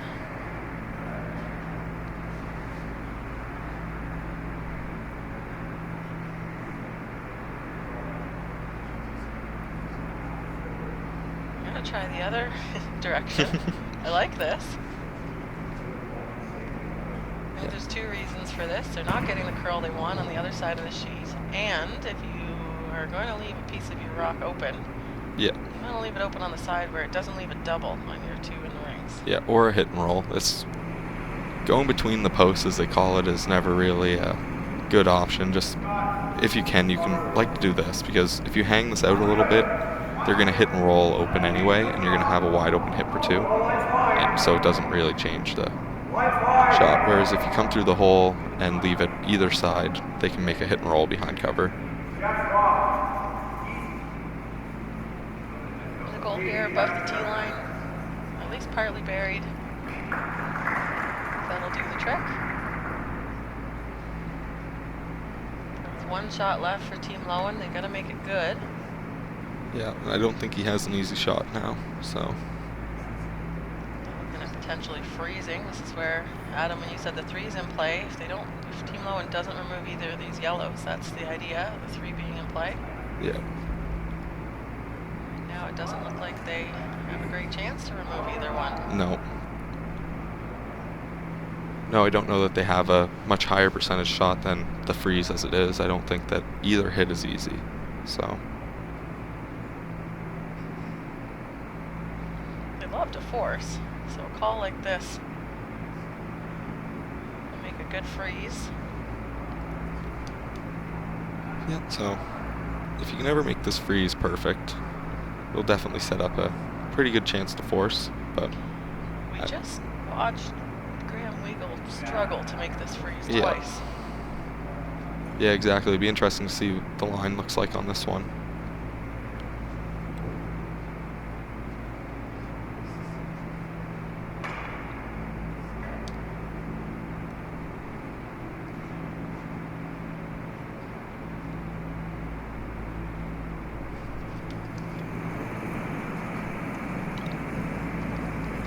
Loewen facing 2. Weagle with 1 yellow stone remaining. This is a freeze attempt. Doesn't have to be perfectly frozen if it's buried. Looks like it has lots of weight right now. So. Well, what do I know? It looks like it's really close for weight. By sweeping that back, though, it will. Stays for shot. So Owen will have a look at what he can see. Yeah, looks like he'll be throwing a little backliner to try to tap this, backline to hack.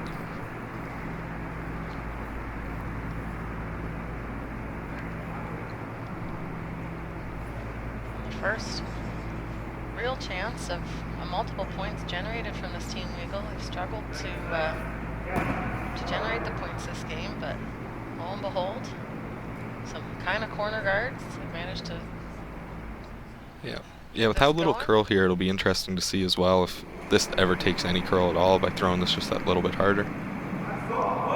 Yeah, and this would be quite the down weight for a hit. Doesn't even have to remove that blue stone, just has to get it back into the full length. Yeah, they're sweeping it for curl right now. Moves the blue. And it's good enough for 2, so. Shooter rolls out. Owen's not happy about that, but scoring 2 there was definitely the goal. So Yeah, and it's a 6th end to score 2 in the 6th. You know, you're set up, try and force here in the 7th.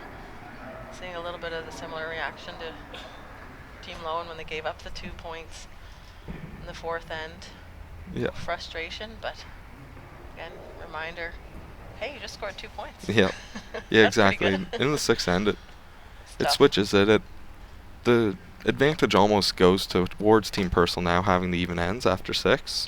I would say Team Loewen's still feeling very confident, but at the same time, definitely a very good spot considering they could have been in a much larger hole earlier in the game. So to be tied right now, I think Team Weagle should be happy.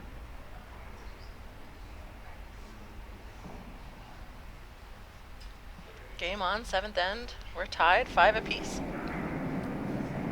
And we'll see Team Weagle throw a guard here, I'm sure. No doubt. Team Loewen, they'd like to blank, so if you put a stone in the rings, good chance they're going to hit it. Yeah.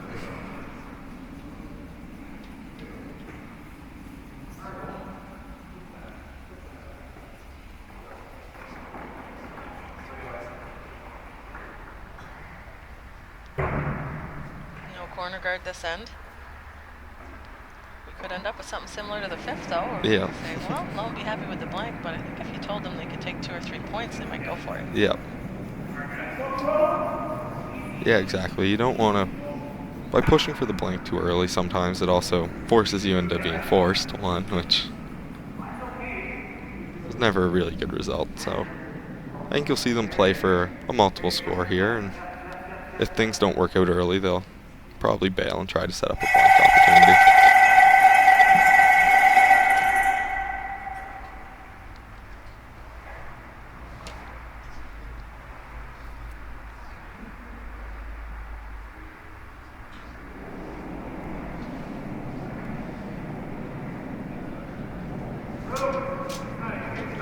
Stacking.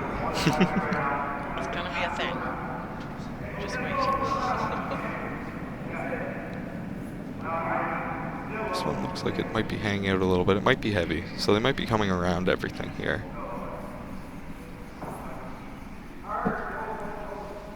That one's really held out. That happened with Owen's last draw in the 5th end.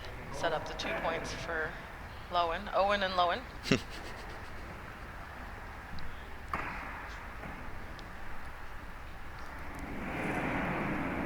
Yep, so now all of a sudden you'll see Team Loewen here. They really want to hold the shooter somewhere. Same idea, keep that easy 2. Yeah. Risk 2. Working hard on this one. Yeah, it looks like he might be taking out his own rock. Maybe. Nope, Got just it by.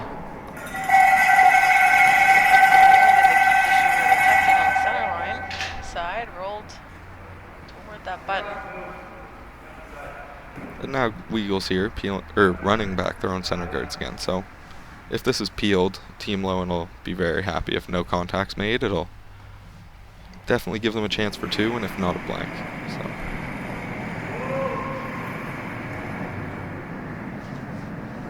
And we say 2 because that's a pretty makeable double there in the rings. But look at this, made it with the run back.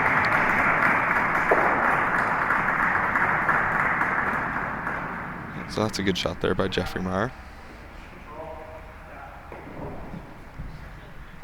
Battle of the run back doubles at second stones here. We had it in the 6th as well.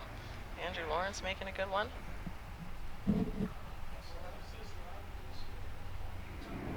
That's something a lot of teams think about. We haven't really talked about is keeping calm during the game and really focusing on what you can do as a thrower. A lot of teams will elect to take the mindset of beating your opponent's thrower to get a second stone. You just want to play better than the other second stone. It's a good way to keep things in check versus getting discouraged at the overall results or how your other players are throwing. There's only so much you can do. Yep, definitely.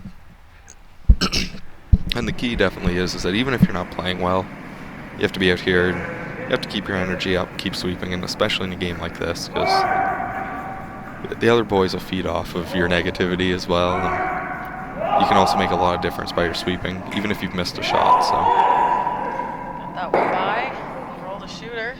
I think he might have overrolled a little bit. So I think Loewen will have a chance to make that same hit, maybe. No, they're not going to try to make the hit and roll away. Yeah, for being tight to the guard, it looked like it might have rolled too far.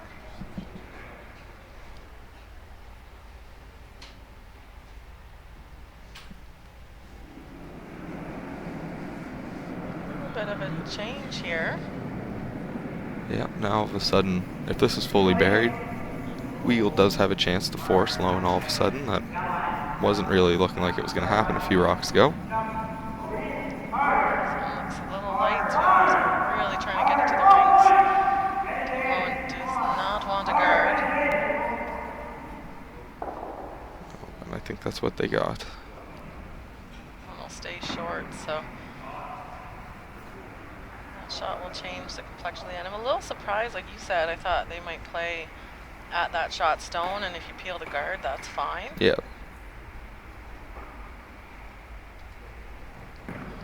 Yeah, definitely an aggressive call there to try to set up a 2, I think. But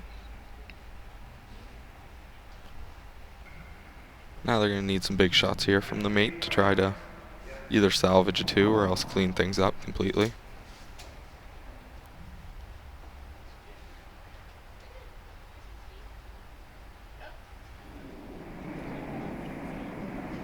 So this is a draw. The goal is to be top 4 foot. Slip behind the tee, although even a force is good for Team Weagle to force Team Loewen a single. Yep.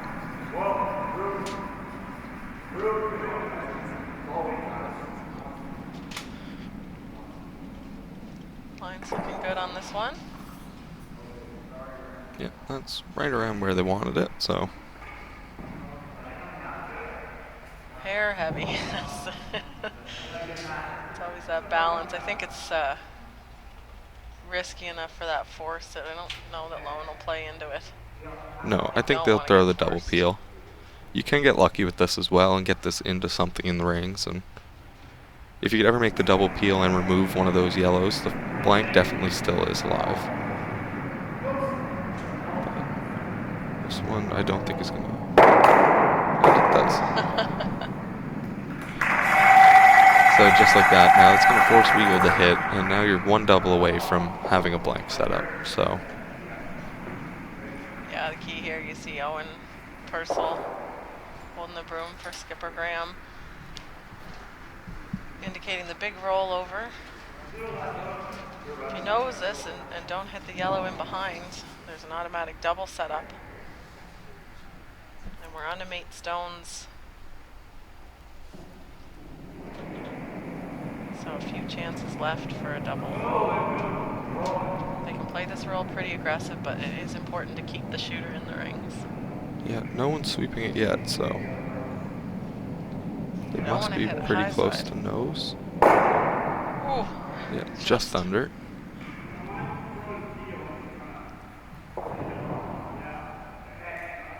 Yeah, I think you'd see Team Loewen here maybe take a crack at making the double.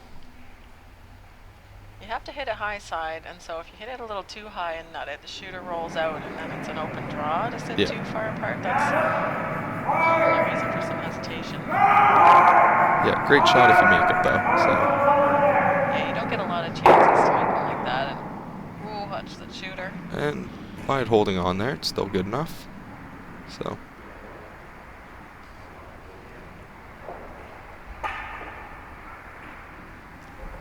Didn't know if you could hit that and stick the shooter. no, I guess you couldn't make the double and hold the shooter because Couldn't make the double and hold the shooter. you probably could have. You didn't need to throw it that hard if you wanted to, if you were attempting to stick the shooter, but they were definitely throwing it to make the double. So on this one, nose isn't going to be good enough for Owen. He needs a roll inside. His last one wide. But if he can just roll a rock into the top 12 foot. Yeah, a rock into the top 12, and it makes it very difficult for Team Loewen to blank this end.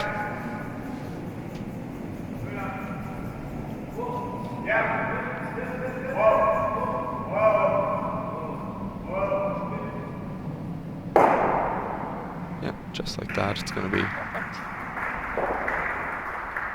Double on the 2 yellows. You either play the slash, which we just saw, but it's a pretty thin slash, or a really thin double. Yeah. But what they're talking about is to hit and roll in front of that yellow stone. Make it really hard for Team Weagle to remove the blue that would be in front. I think if that happened, you might see Team Weagle throw the guard or just pick it out. Yeah. They don't want to give the blank to Yeah, Team that's the Loewen. hope, is that they'll throw the pick and then they'll get a blank out of it.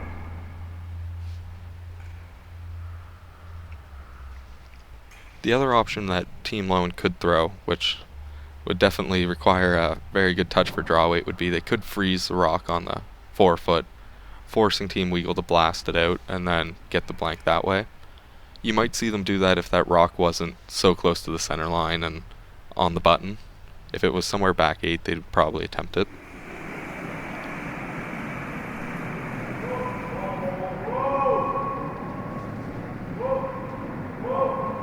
So looking for the perfect roll in front of the shot yellow stone.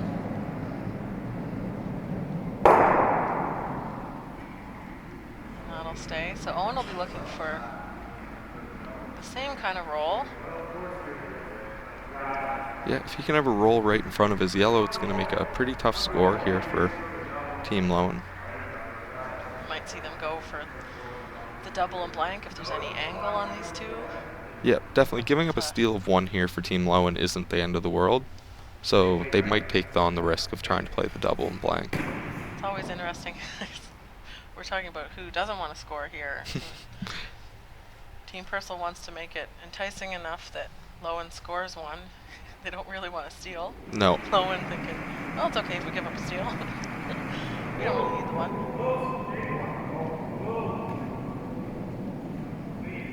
It's hard enough explaining to new curlers why you would blank, let alone, hey, just let the other team have 1. Sweeping to curl this, though. The shooter just stays in. Alright, no doubt they're okay with taking the 1. Yeah.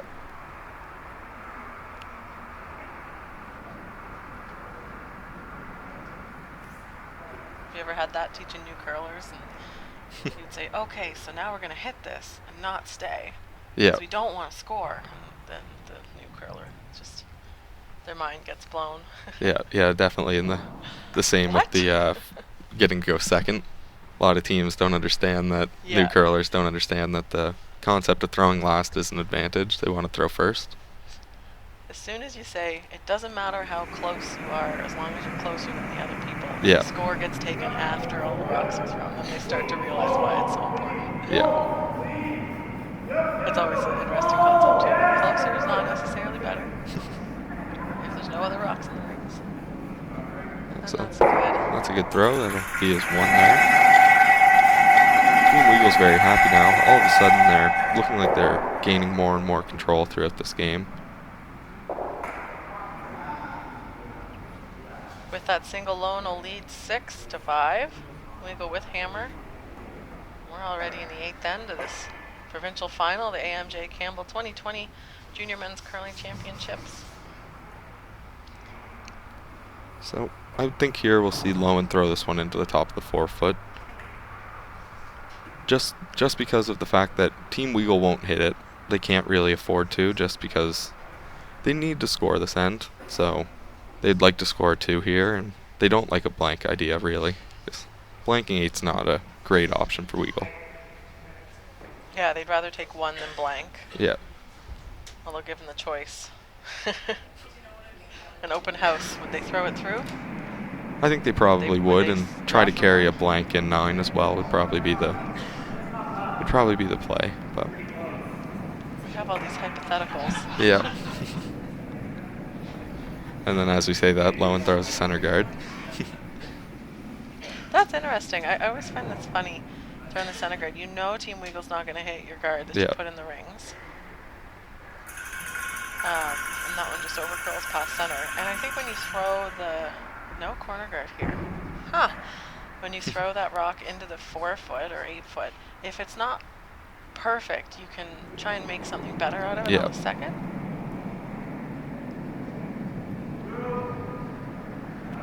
Yeah, it's definitely easier to make that draw when you're not worrying about line as much. You just have to basically throw it in there somewhere. You don't have to worry about getting around a corner guard, or a corner guard, center guard, I mean. You But think Graham Weagle's using this off center guard as a corner at this point? Sure looks like it.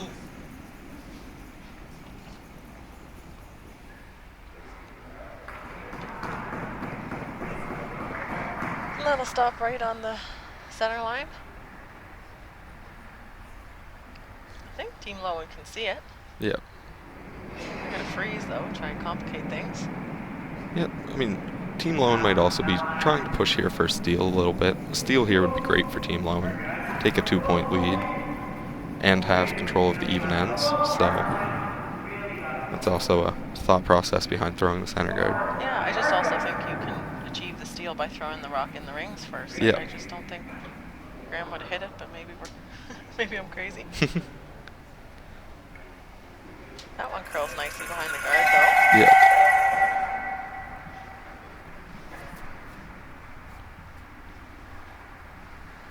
It's definitely setting up a chance though for Weagle early to get advantage here in the angles and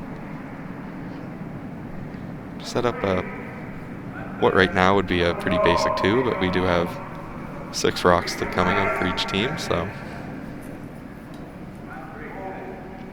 Funny, we've talked about blanks a couple ends. Haven't seen a blank yet this game. No.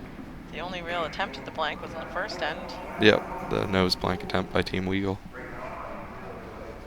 Great shot there. Scott Weagle. That's a perfect freeze there. That makes that blue rock almost useless at this point. So knowing at any point it can be removed. Don't you hate that? We get to say, great shot, it's buried, and then the other team comes and makes one. Yeah. Perfect, and your throw becomes useless.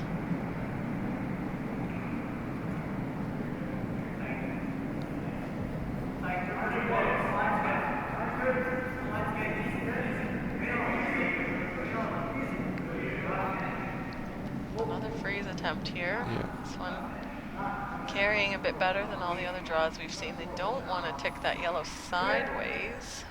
I don't think so. I think Weagle can play a little tap and roll off that yellow, or off that blue, I mean, and lie 2 buried, basically lined up underneath everything. So the way to miss this, though, if you're going to play with any weight, is to miss narrow. Yeah, I don't. Jam. I'd be surprised if they throw it hard. I would think that they would almost play this with just like a back line or. Oh yeah, just soft draw weight. Don't need to remove the blue. No. Pop it to the back 4 foot. And if you ever clip the yellow in the top, that's okay, because you have that blue backing from that nice freeze. Yeah, I think Graham called back line here, so. Delicate shot, but could set Team Weagle up for a great end.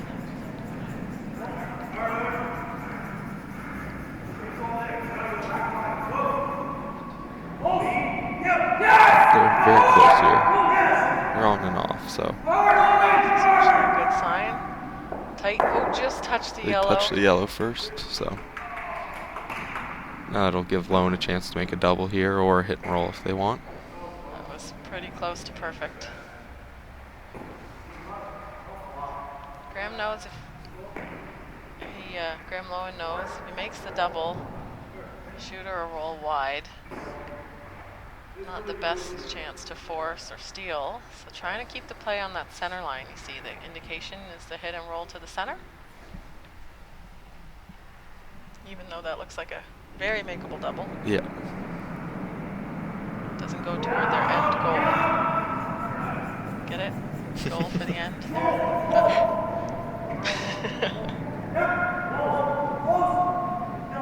So this one looks like it's running pretty close to the nose. Yep. Ooh, doesn't make either. Almost could have moved that yellow off the button. Yep. They were really looking for that roll. It does leave that blue rock, though, in a good usable spot for Team Loewen right now, so. Team meeting? Conference? Graham's worried about hitting that blue, but hitting it high side and jamming on their own. So talking about playing a draw, a setup shot right into the crotch of the yellow-blue.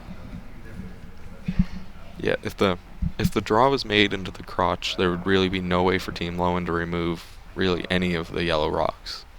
And it would only be one shot for Team Weagle to get rid of both blues. So I think it's a good call. They've talked about it enough. They're likely talking about tolerance, so how much weight you can throw, what the remaining shots are going to be after this. yeah, Graham seems pretty set on throwing this draw. So the other guys seem to see some other things, but I think you got to play the shot that preserves your ability to. They're happy to score here. Like we said, scoring one is okay. yeah.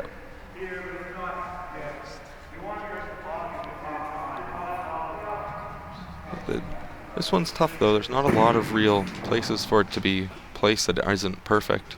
I mean, if you ever are light and over curl the shade, it'll give Loewen a chance to tap that blue rock. Yeah, It's on the right side of center line. That's where the tolerance comes in. A little heavy's okay, as long as the line's good. Harder than it looks. They're sweeping it early, so. Jeff's last shot called back line, but it removed the stone they were hitting. So it was a little heavy, so pulled back a bit here. This one looks to be pretty good weight. They're making sure to keep the line as well. Yeah, that's not a bad spot for that to go. Loewen's team does have a chance to put that blue underneath cover, and it would be a few rocks before Team Weagle would be able to get to it, but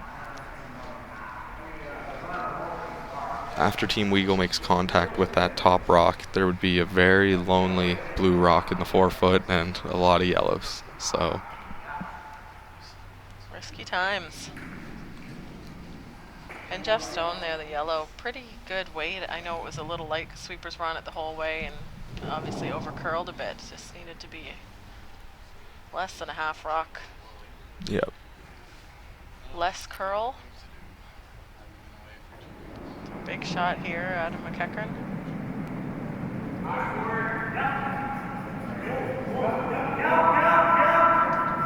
You're sweeping this one too. You really don't want to rack that top yellow situation if you don't have to, but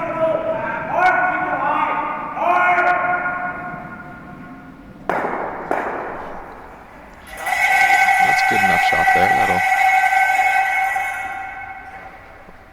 Here though, as I said a minute ago, if Team Weagle does take on this thin double and sticks a shooter, there will be 3 yellows and 1 lonely blue in the middle, so. They're looking at through the port. I don't know that is a super easy shot to actually roll. I think the blue is half buried from that yellow in the top 12-foot, so hard to actually just stick the shooter where Greenway was indicating with his broom. Looks like he wants to go for it. He's been pretty decisive this end. Yeah, he's definitely been planning it out here to do something. He seems to have an idea of what he wants to do, so. In other ends, you'll see the other guys come down and kind of have a little bit of say in what's going on, but this end he's had 2 shots that he's liked himself, so.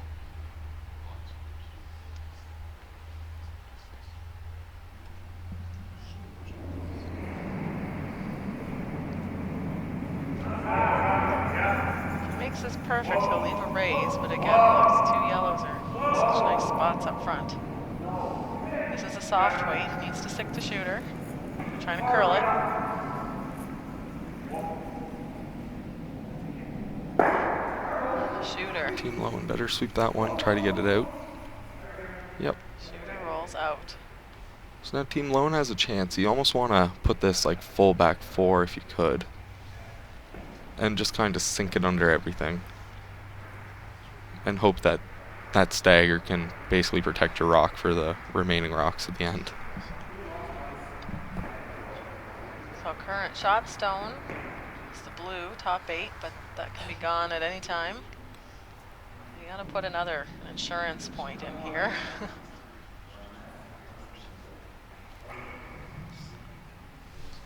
For Team Loewen, the whole goal with this, delay the play on those top yellows. Yeah. If Graham had made his shot perfectly there, it'd be riskier times here for Adams' throw. But in this case, you see an opening. Yeah, exactly. Take advantage. The eighth end is quite often in these games where something blows up for one team or the other, so Team McEachern here is, or not McEachern, Adam McEachern here is trying to just make a good draw and kind of hide a bit.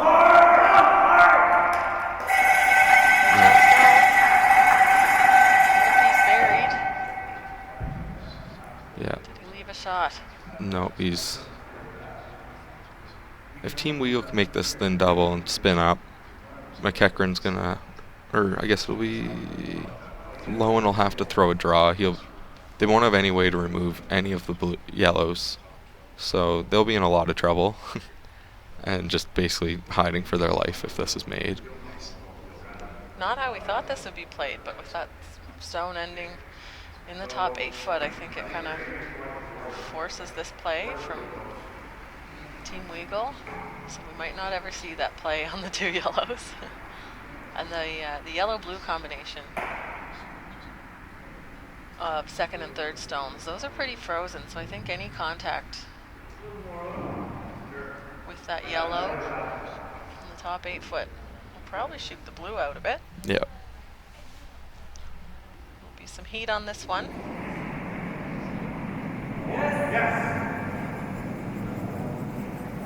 Yeah, they're definitely trying to hit this almost as thin as they can.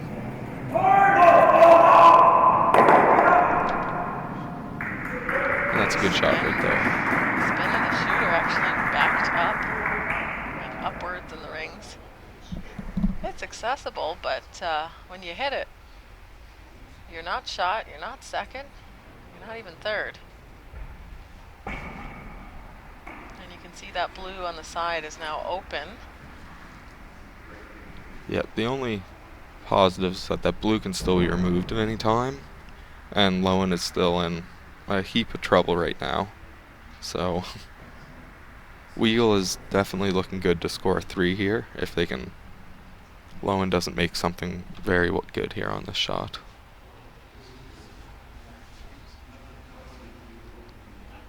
They can't just guard the blue stone because there's 2 yellows queued up on it. They can't tap the blue stone because there's a yellow queued up on it. They're looking at the hit and perhaps conceding 2. Yeah, by nosing this yellow, it'll give them a rock that they can use themselves at some point. They can always tap it up and hope that Owen doesn't make a run back for a bundle.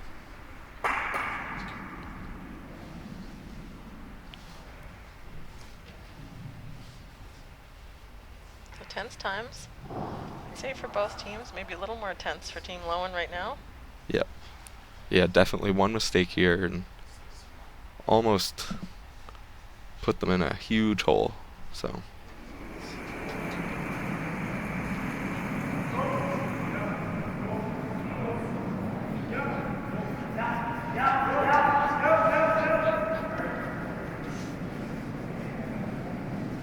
Sweeper for line, they want to stick this on the nose.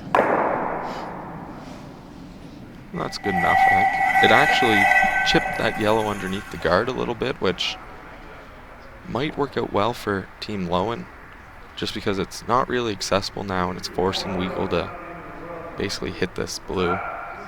And then they'll have a tap on their last of the 4 foot to hopefully stay buried. It dislodged that automatic angle on the yellows.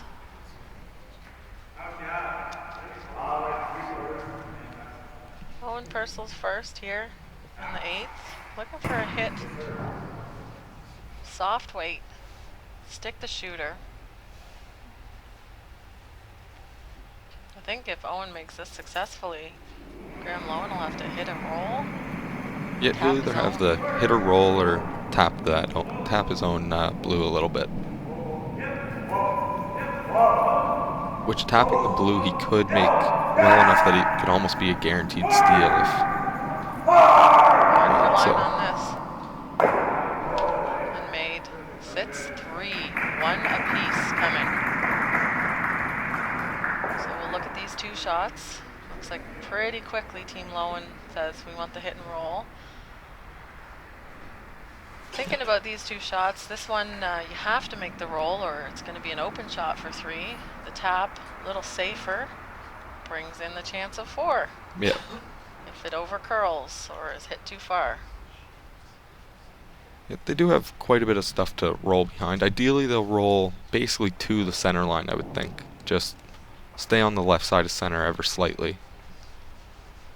But Yeah, if you roll past the center line, Owen will have a double. yeah, basically roll underneath those yellows and force Owen into a tough shot for a bunch. Last shot this end for Graham facing 3. 1 to come for Owen Purcell. Great roll here.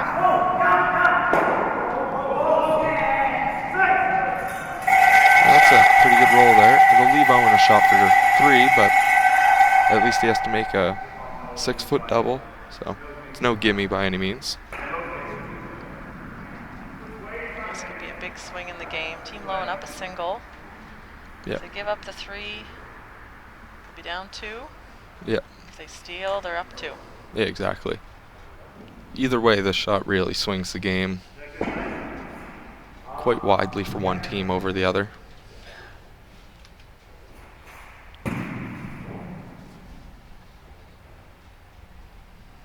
So about as intense of an 8th end as we could have asked for here. Last shot. This is for 3.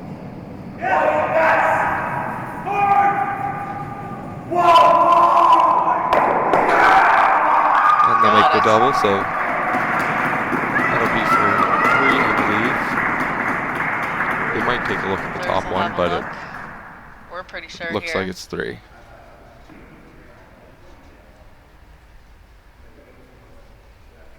All right, we'll call it. Big shot there. Owen Purcell makes the double. 3 points. Yeah. Yeah, I think Team Weagle got a little fortunate there too, because I think Scott might have actually moved that rock in the back before they looked, but I think the Loewen team still gave it to him. Maybe. I'm not sure though. Yeah, I wondered what that was. So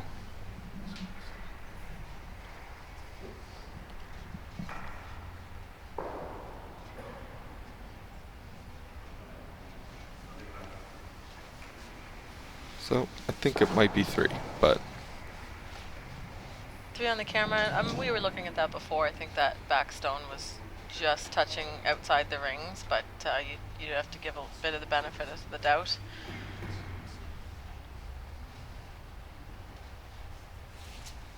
yeah, definitely if they gave them the 3, I think it was definitely a act of good sportsmanship there. I think they all knew that it was 3rd shot, but definitely sometimes you would see teams not give them that 3rd point. They don't have to if they didn't want to. Yet another thing that comes up. I keep going back. I help with the Learn to Curl at our club, and those things keep coming up. The sportsmanship we always say to new curlers. There's very rarely a referee on the ice, and even in cases like that, they weren't there. They don't know. You have to. It really goes to the. Yeah, exactly. It's the player's spirit. decision in most of these situations. So the umpire can help kind of guide you in what happens, but in the end of the day, it's the team who commits or the team that doesn't commit the violation that has the choice. So we see it posted, confirmed 3 points in the 8th, Team Weagle. They'll lead for the first time this game.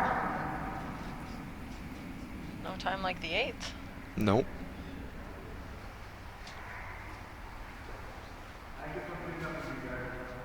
Team Loewen with hammer puts up the corner guard. We saw the first one in the rings from Scott Weagle.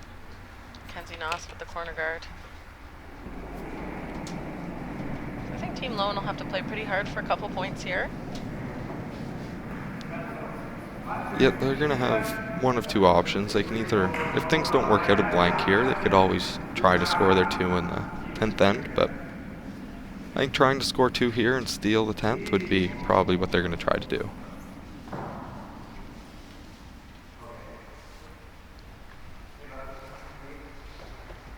Good center there from Scott. Starts to choke off the corner actually, because Scott's Rocks over curled the center line. Yeah. Seeing the switch here to the freeze.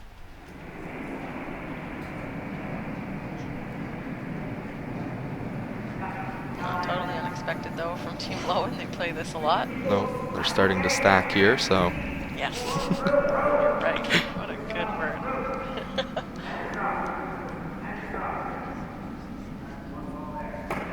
And this one looks like it might be heavy and bouncing off, so.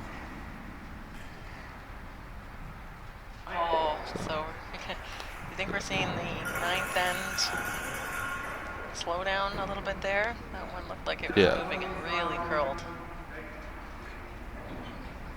Yeah, it seems like the Loewen team's just starting to get a little frustrated out here now.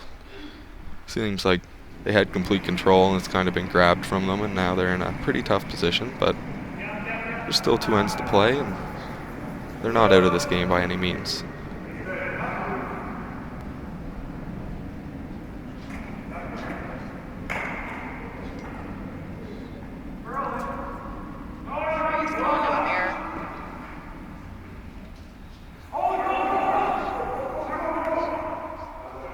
That's a good shot there by Scott Weagle, or Jeffrey Marr, I guess, second.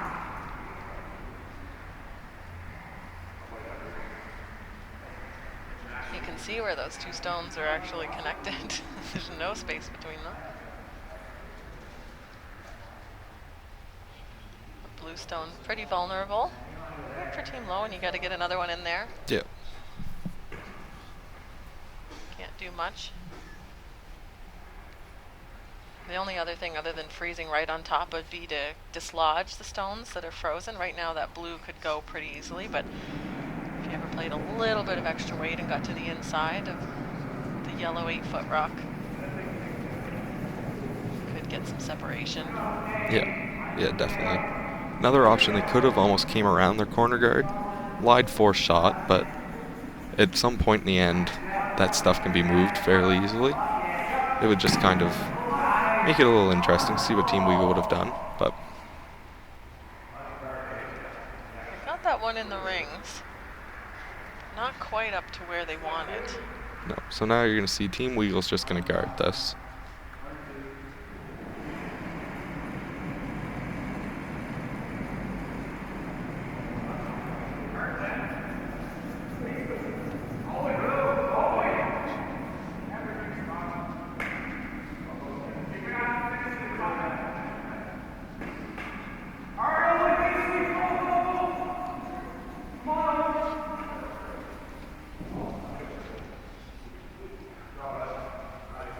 So I think you'll see a peel of some sort here, I would imagine. The angles really aren't good for Team Loewen right now, and I think they need to be able to get in there.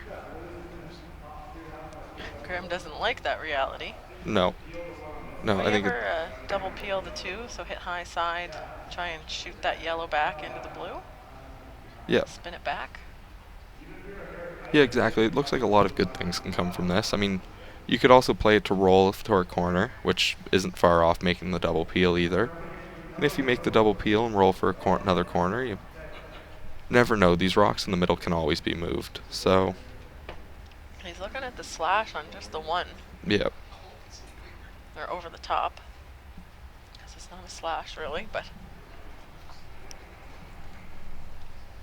if it hangs wide, you have that other option of wicking off that second yellow guard. But importantly, they don't want to leave the shooter around the center line. No. Which they hit it on the wrong side. That was not the right miss. But Weagle's just going to continue guarding this, and it's going to be tough for Loewen to get in here really to score more than 2. They might have a shot for 1 later on, a little run back or something, or the drop. But yeah, that intern side of the sheet now with The thrown rock rolling over that intern side of the sheet's really choked off. Not a good shot for anything. So we're going to be playing on this outturn side for a little while at least. Yeah. Now we're going to need to see Adam McEachran's going to have to clear some stuff up here just to even give the skip a shot. So. And it feels like we just started at the end, but really we're on to mate rocks already. Time flies when you're having fun, so. We are. It's way less nerve-wracking for us. Yeah, it is. Feels good to be on this side of the glass sometimes. Yeah, as long as you're not a parent and have any family in the game, it's usually pretty good just to sit on the side, so.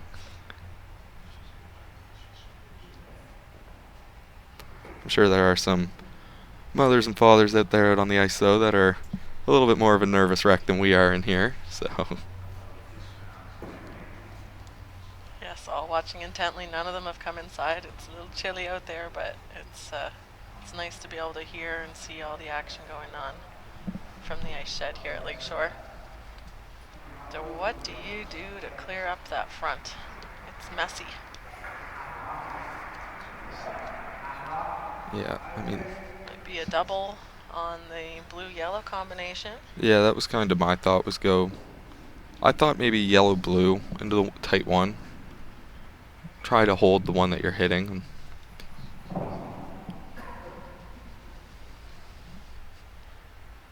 Right now, just getting rid of that rock that's in Team Weagle's in the full 4-foot would be a win, I think.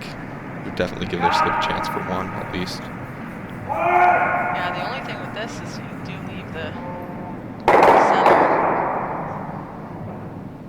center. Now that really didn't accomplish much. That basically the same situation again. I don't know that they shouldn't have tried to peel the one yellow center guard that's still left into the tighter one, but it's always enticing to get the shot rocks moving, but you risk missing them, and that's what happened, and leaving that center guard out front. So another guard being thrown here, Team Weagle. Yeah.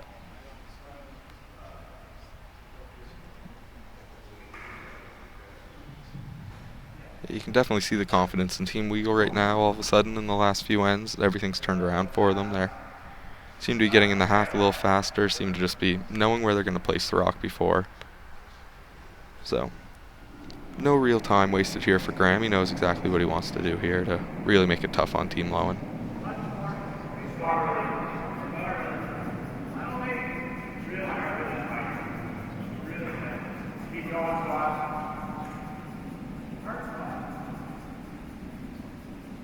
And they want these guards not close to the rings. They want to keep that separation. Although they may have lined something up here. Yeah. Yeah, I can't really tell how close or...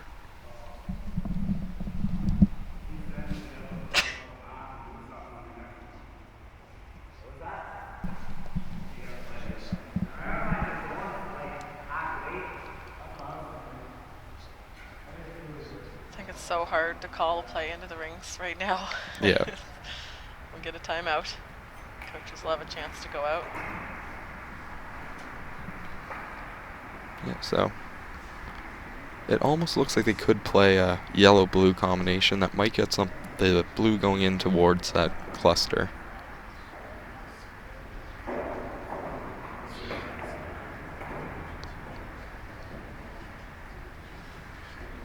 If you were really willing to risk playing it close to, I think you could almost play it with a little bit softer weight than what they've been throwing, like a 8.5 second peel, and almost try to hold that blue rock that's sandwiched in the rings as well as the blue rock that you were hitting in. And then it would be 2-1 in the rings for Team Loewen all of a sudden. Obviously, though, if you miss that and stagger things up worse and don't get things moving, then you're really not in good shape. But we know Adam can throw that weight. We've seen him throw the up weight a yeah. few times this game so far. They'd have an off the side one, but I think their corner guards are blocking it. See that little yellow? It's not little. It's the same size as all the other rocks, but Yeah. it seems smaller over on the side. Now we know why they haven't thrown any corner guards all game. It's the one time they came up, they got in the way. Yeah, so it's not their strong point, the corner guards right now. And there's no part of that top yellow visible. There's guards back and forth on the center line on either side. Are they electing to play another cleanup shot though?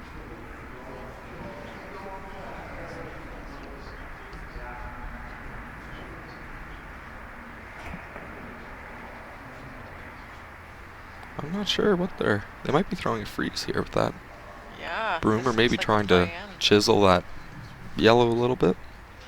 So there must be, I'm assuming there's a port. Yeah, I think they can go on the intern side through a hole, basically between the corner guards and that clump of rocks in the center. Trying to get that 2 points yet. If you ever removed the yellow that's top 4 foot, blue could score a deuce. So this could be a setup, freezing to that yellow, tapping that yellow out into the open. Doesn't have to tap it all the way through the rings. We're playing in the 4 foot right now. Big shot here from Adam. So, this is really all line. Anywhere in the line would be pretty good for them, I think.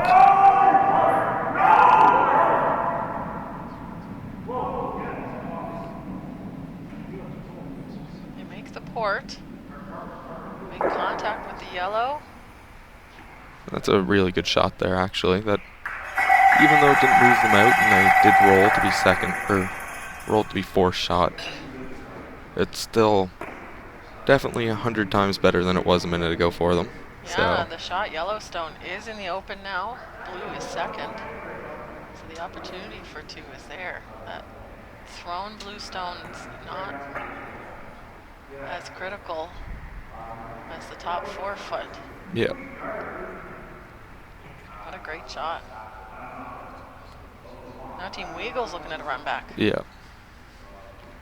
We talked about freezing in. I think Team Weagle's worried about what Team Loewen can make for a bunch now. True. With that rock that's fourth shot, not looking like it would come into play, but if they could ever make a run back, that blue might drag and hit that rock in the back 4. So Team Weagle's definitely got to be a little cautious now all of a sudden, which it didn't look like they were going to have to be. Not at all. I think they need another rock in the rings right now. Yeah. I think that's what they're calling. I think they're playing in to kind of that buttonish area, edge on edge or so. Don't want to set up a double, but the idea would be to pull play away from that center line situation. They're okay giving up 2 to be tied.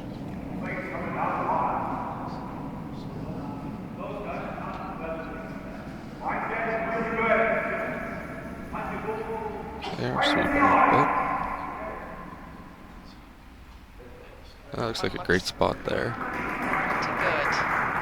Good angle as well. If the thrown stone had been on the outside of that 4 foot area, it'd be more likely that it would be able to be removed. Yeah, I'm not sure if Loewen could see an inch of it or not to try to blast both those yellows.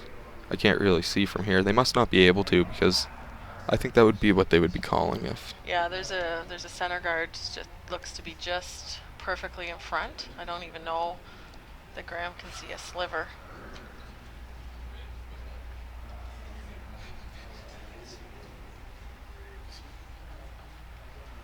The only other call that he could make would be a kind of just tap that just an inch and get in there for second shot again. Basically the exact same shot that Owen threw. Oh, maybe they have the enough that I didn't think was there. I think the corner guards were in the way. Yeah. Here's the opportunity. They're going to go for it. Yeah, if they could ever plant this there, make it perfect, it's real close for them being line 2, completely buried on the center line. And there's still a run on the front. Yep.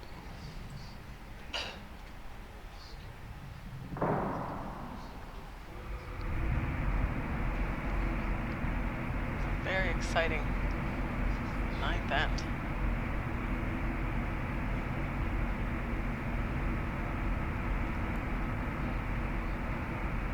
So he's taking his time here. It'll This is definitely an important shot. Missing this will almost be the end of it, I would say. It'll be hard for them to score if not.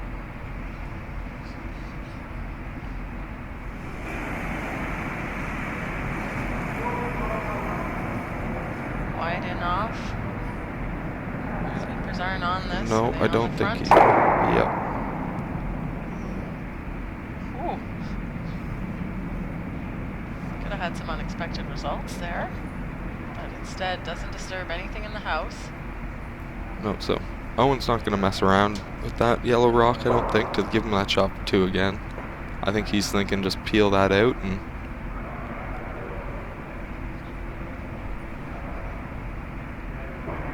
So they'd be looking at what does Graham Loewen have for 1 or more. The run's still there. I don't think you can... there's no way you can take away every shot unless you hit and roll into the button area, I think. But yeah. That's a tough one to call. Yeah, I don't know that they have another shot for 2 besides for this in-off. Any sort of run back, that yellow should dead nut that one on the button area.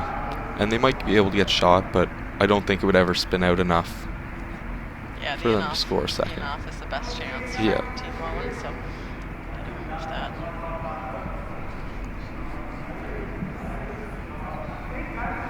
I suppose there is a draw still, the intern draw. We saw Adam McEachern throw it.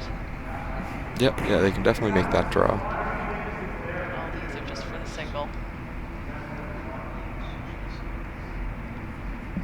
Owen will play this tight. He doesn't want to hit it high side. Roll the shooter. Could take away the draw. Yeah, they're just cleaning this.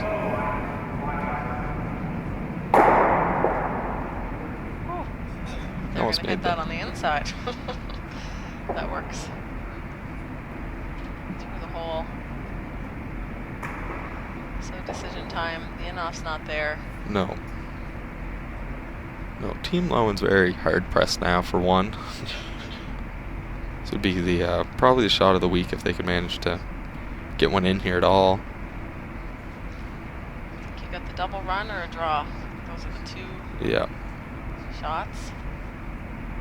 Yeah, that angle run on that blue almost gives you a better angle to make it for 1 on the wide corner guard, but because it would allow that blue rock that would be getting hit as a result of the yellow being hit, yeah. It would allow it to drag in towards, so I think this might be their only shot is the angle run. This doesn't have to be thrown very hard, it only has to have enough weight to really move the blue rock, even if they wanted. I think they'd throw just a nice soft normal 10-second hit, I would think, this.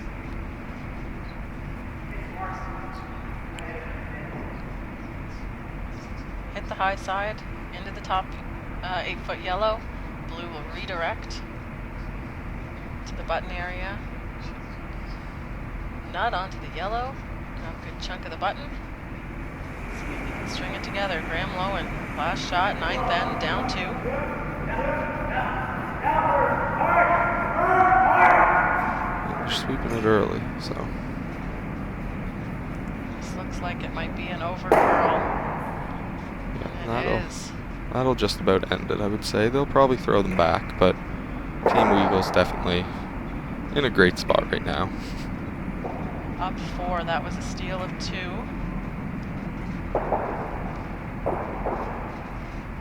And it looks like the guys are just discussing whether they're even going to bother throwing them back, but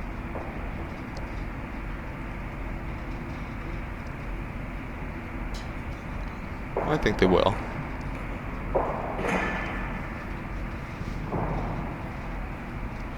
It's hard to shake early in a provincial final. You're within some sort of striking distance. Yep, exactly. There's always a chance, whether it's very slim or not.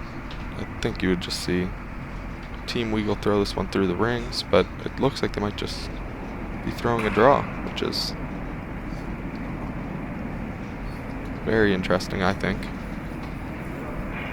I'm a big fan of if you have more than a 3-point lead in the last end, you usually just throw it through. I think that this yellow rock seems to come back to hurt you more often than it actually helps you. And you see sometimes it's made poorly and you have to peel it out anyway. Yeah, exactly. You're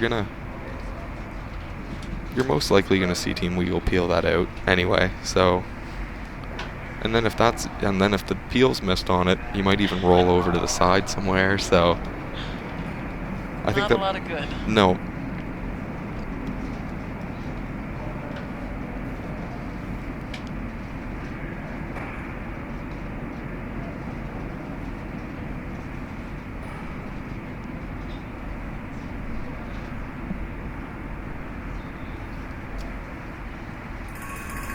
There's that corner guard. You don't use them often, but... Oh, Graham's going to throw the draw here. This is... I don't know, you wouldn't see a lot of teams do this.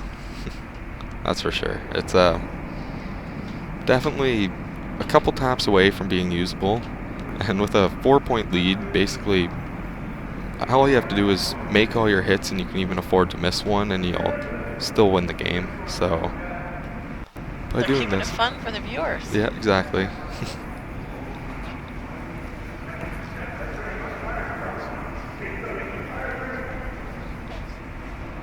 It's a good shot there by Scott, though. Yeah, no questions from the team. They seem to be all in, so I expect it's not uncommon for this team to continue playing with rocks in the rings in a final or in a game where they're up a bunch. Yeah, definitely. If you're gonna make it like that, it's pretty good. I mean, now Team Loewen's just gotta basically pray at this point, but at some point you're gonna see them try to use those yellows as some sort of cover or some sort of freeze. So we've got the second corner guard. Yeah. Now they're gonna throw away. I was gonna say if Graham called the center guard on this, I'd get worried about it, but Yeah. throwing this one through. 5 rock rule in effect, so you can't peel yet.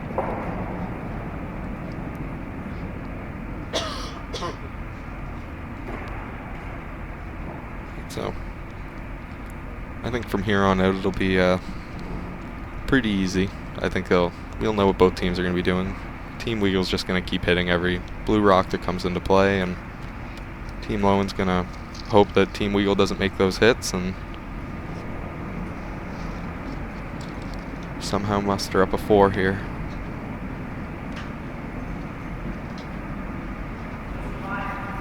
Make your shots and hope for a miss. Yep.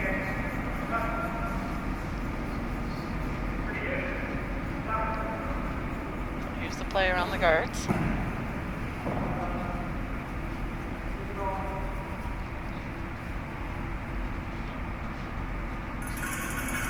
Doesn't need to be shot. No, doesn't matter. Just anywhere in the rings right now. And Team Weagle will just hit this one. Peel the guard. On the next one, they'll peel the guard as well. The rocks in the rings are only worth 1 point, whereas a guard can be used to generate multiple, so. Oh. A little skinny on that guard, but Yeah. does the trick. Almost the miss that Team Loewen needed there. So, they'll chuck another guard back up again. Yeah, I think the general rule is you can score 2. You can score 2 if the other team's playing well. You can score 3 if they miss 1, and Yeah. score You 4, 2 misses. Yeah, you need to group them together a little bit and make all your shots to get a 4.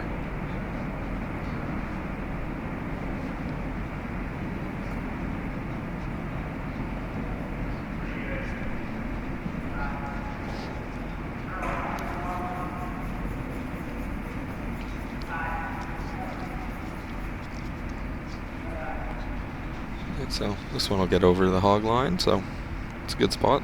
Yeah, well placed. Just over. Those are so hard to make at the end of the game when the ice is slowing down too. Yeah. I'm Hard kind of to- surprised that Graham's even trying to make this double peel here. That's what they indicated, but I think that knowing him, he'll throw this safe and probably only get one of the guards, but Okay, so you do not want your shooter to stay. no, exactly. Single peel. If you stuck this and stuck the shooter around, it would be it would be unfortunate. It wouldn't be a disaster for Team Weagle, but they definitely don't want to do that. Yeah. And they were never even calling it to try to make the double peel. They were It's just teasing us. Yep. There was a game earlier. I wasn't calling the game, but I was watching another one, and I heard Anthony Purcell, their coach.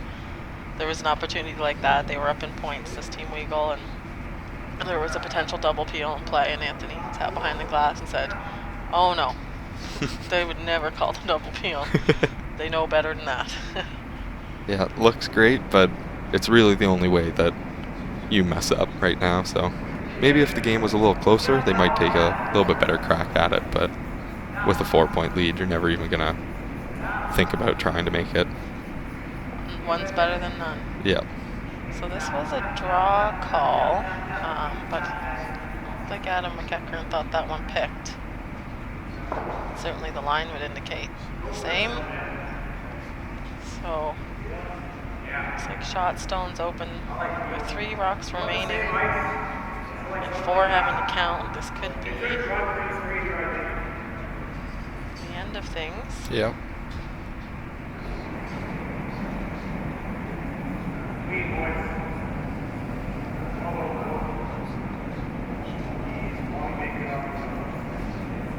They're just sweeping it in there. It looks like he's made it off the yellow.